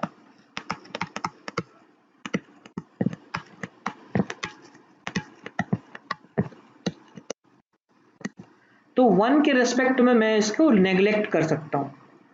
ठीक है, 1 के रेस्पेक्ट में नेग्लेक्ट कर रहे हैं, ऐसा नहीं बोल रहे कि 0 है, this has certain value but 1 के रेस्पेक्ट में बहुत कम वैल्यू होगा, इसीलिए जो है आपका ओवरऑल फिर रेट का एक्सप्रेशन आ जाएगा जो ऊपर आया था। देयरफॉर रेट का expression is almost equals to K into H2 into Br2 ratio the power Br2। ठीक है, ठीक है, यहाँ हाफ होना चाहिए था, ये हाफ नहीं लिखा हुआ है, गलत है, यहाँ हाफ होना चाहिए। ठीक है, वो मेंशन नहीं है आप, वो मैं करेक्ट कर दूंगा। ओके, के डैश जो है, के डैश कोई और रिएक्शन का रिएक्शन कोशेंट है। ठीक है, अभी तक हम लोगों ने के डिफाइन नहीं किया है ना, चलो के यहाँ पे हम लोग लिख देते हैं, व्हाट इज के।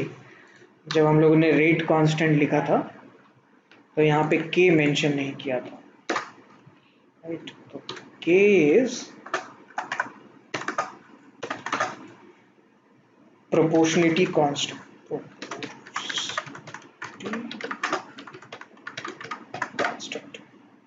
और रेट कांस्टेंट भी बोलते हैं इसको। ठीक है,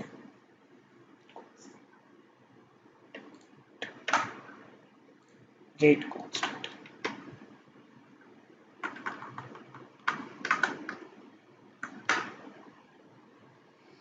ठीक है, तो यहाँ पे के डैश जो है वो कोई रेट कांस्टेंट है किसी और रेट का, वो मैं आपको बताऊंगा कि क्या होगा के डैश। जब हम लोग इसमें भी रिएक्शन मैकेनिज्म पढ़ेंगे और रिएक्शन मैकेनिज्म के हिसाब से हम लोग इसका रेट एक्सप्रेशन लिखेंगे, तो उस टाइम में आपको मैं बताऊंगा कि के डैश क्या है। अभी के लिए रहना था। सो इस केस में जो है हम overall rate of the reaction जो है वो फाइंड नहीं कर पाएंगे।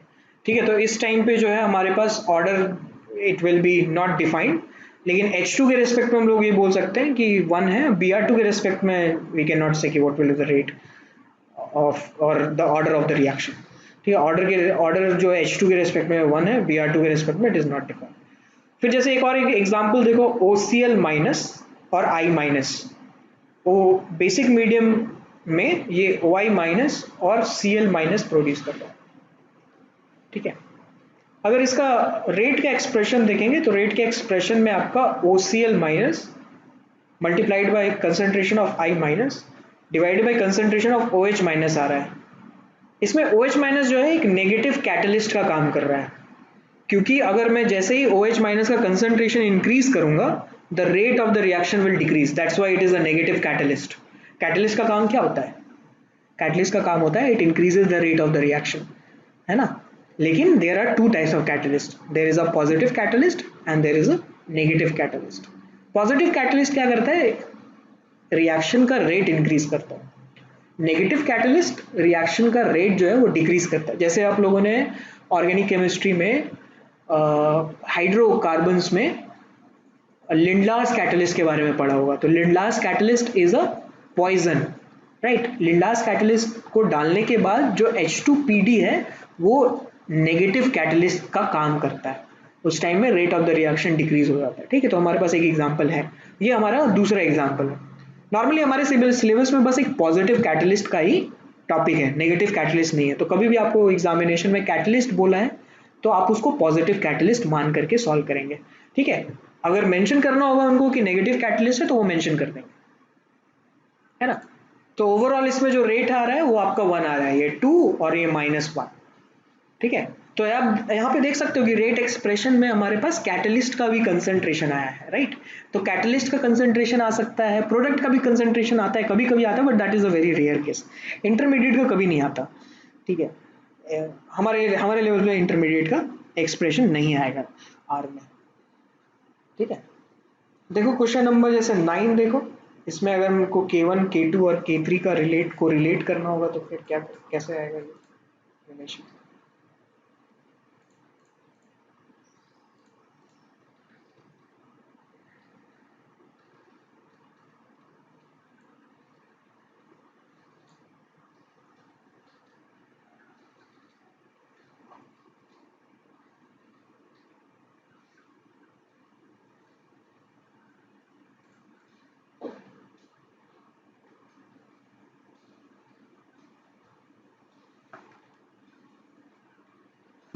यहाँ पे नेगेटिव साइन आएगा। ठीक है,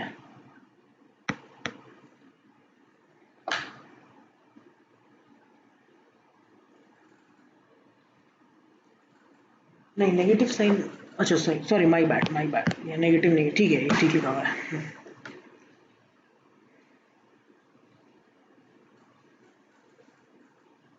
okay,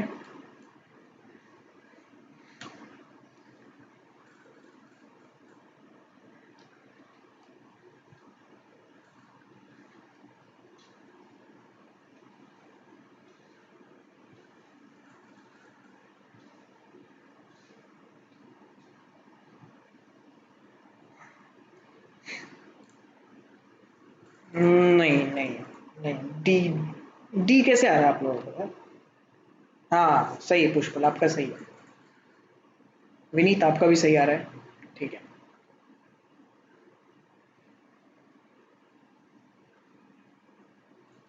exactly, yes yes guys, तो इसमें जो आपका आंसर आएगा वो बी आ जाएगा, नहीं। तो ये कैसे आ रहा है? ये आप डायरेक्टली इसका रेट एक्सप्रेशन लॉ लिख लो या फिर ओवरऑल रेट एक्सप्रेशन लिख लो, which is minus DA/dt into half से मल्टीप्लाई कर देते हैं इसको, -1/2 is equals to positive of dB/dt is equals to my positive 1/3 of dC by dt।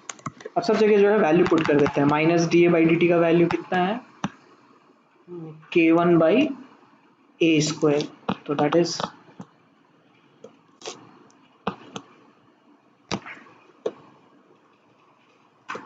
अच्छा सही है यार, डी आ रहा था, मेरी मेरी गलती है, मैंने गलती कर दी, मतलब है K one A square is equals to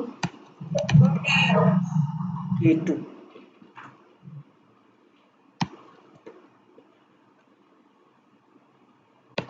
into, क्या कुछ गलत कर रहा हूँ मैं?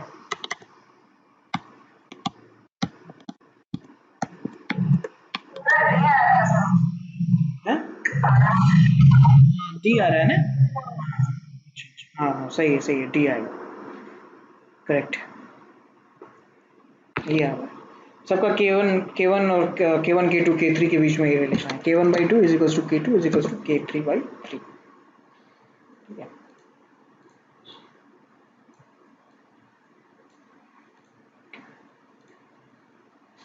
नेक्स्ट देखो 10th वाला।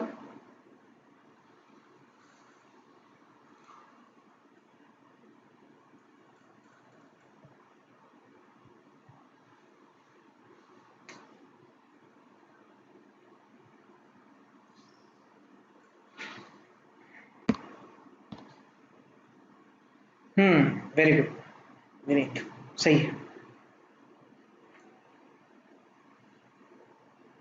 बिल्कुल सही।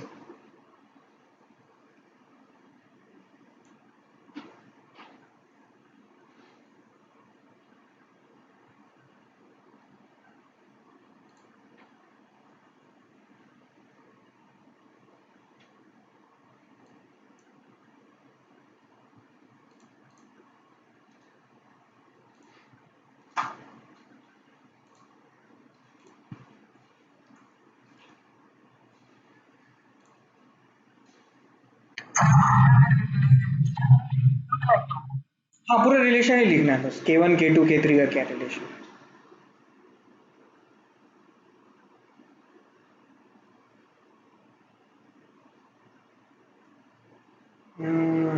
नहीं क्षितिज नहीं, ये नहीं आएगा, पुष्पल आप ये भी नहीं आएगा, पुष्पल सही करो, कुछ कुछ देखो गड़बड़ है। ओवरऑल रेट एक्सप्रेशन लिख लो और वैल्यूज पुट कर दो, आ जाएगा वहां से।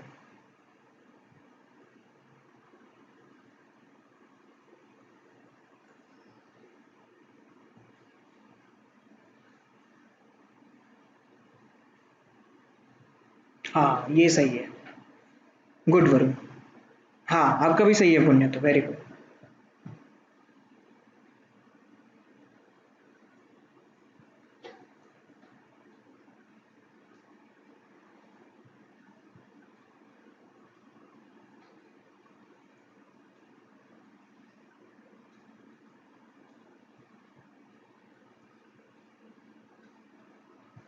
यस प्रशांत, वेरी गुड, सही है। सो इसमें जो एक्सप्रेशन आपका आएगा वो ये वाला एक्सप्रेशन आ जाएगा, ठीक है। या अदरवाइज आपका अगर ये एक्सप्रेशन आया तो वो भी सही है कि K one is equals to K two by two is equals to two K three, ठीक है। यहाँ पे फोर के थ्री होना चाहिए, गलत लिखा हुआ है, फोर के थ्री, ठीक है,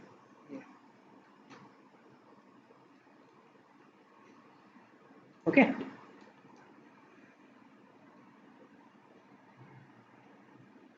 11th का देखो।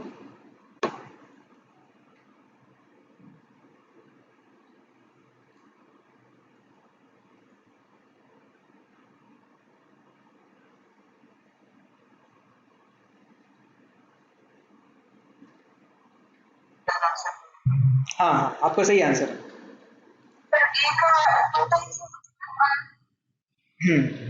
और बी का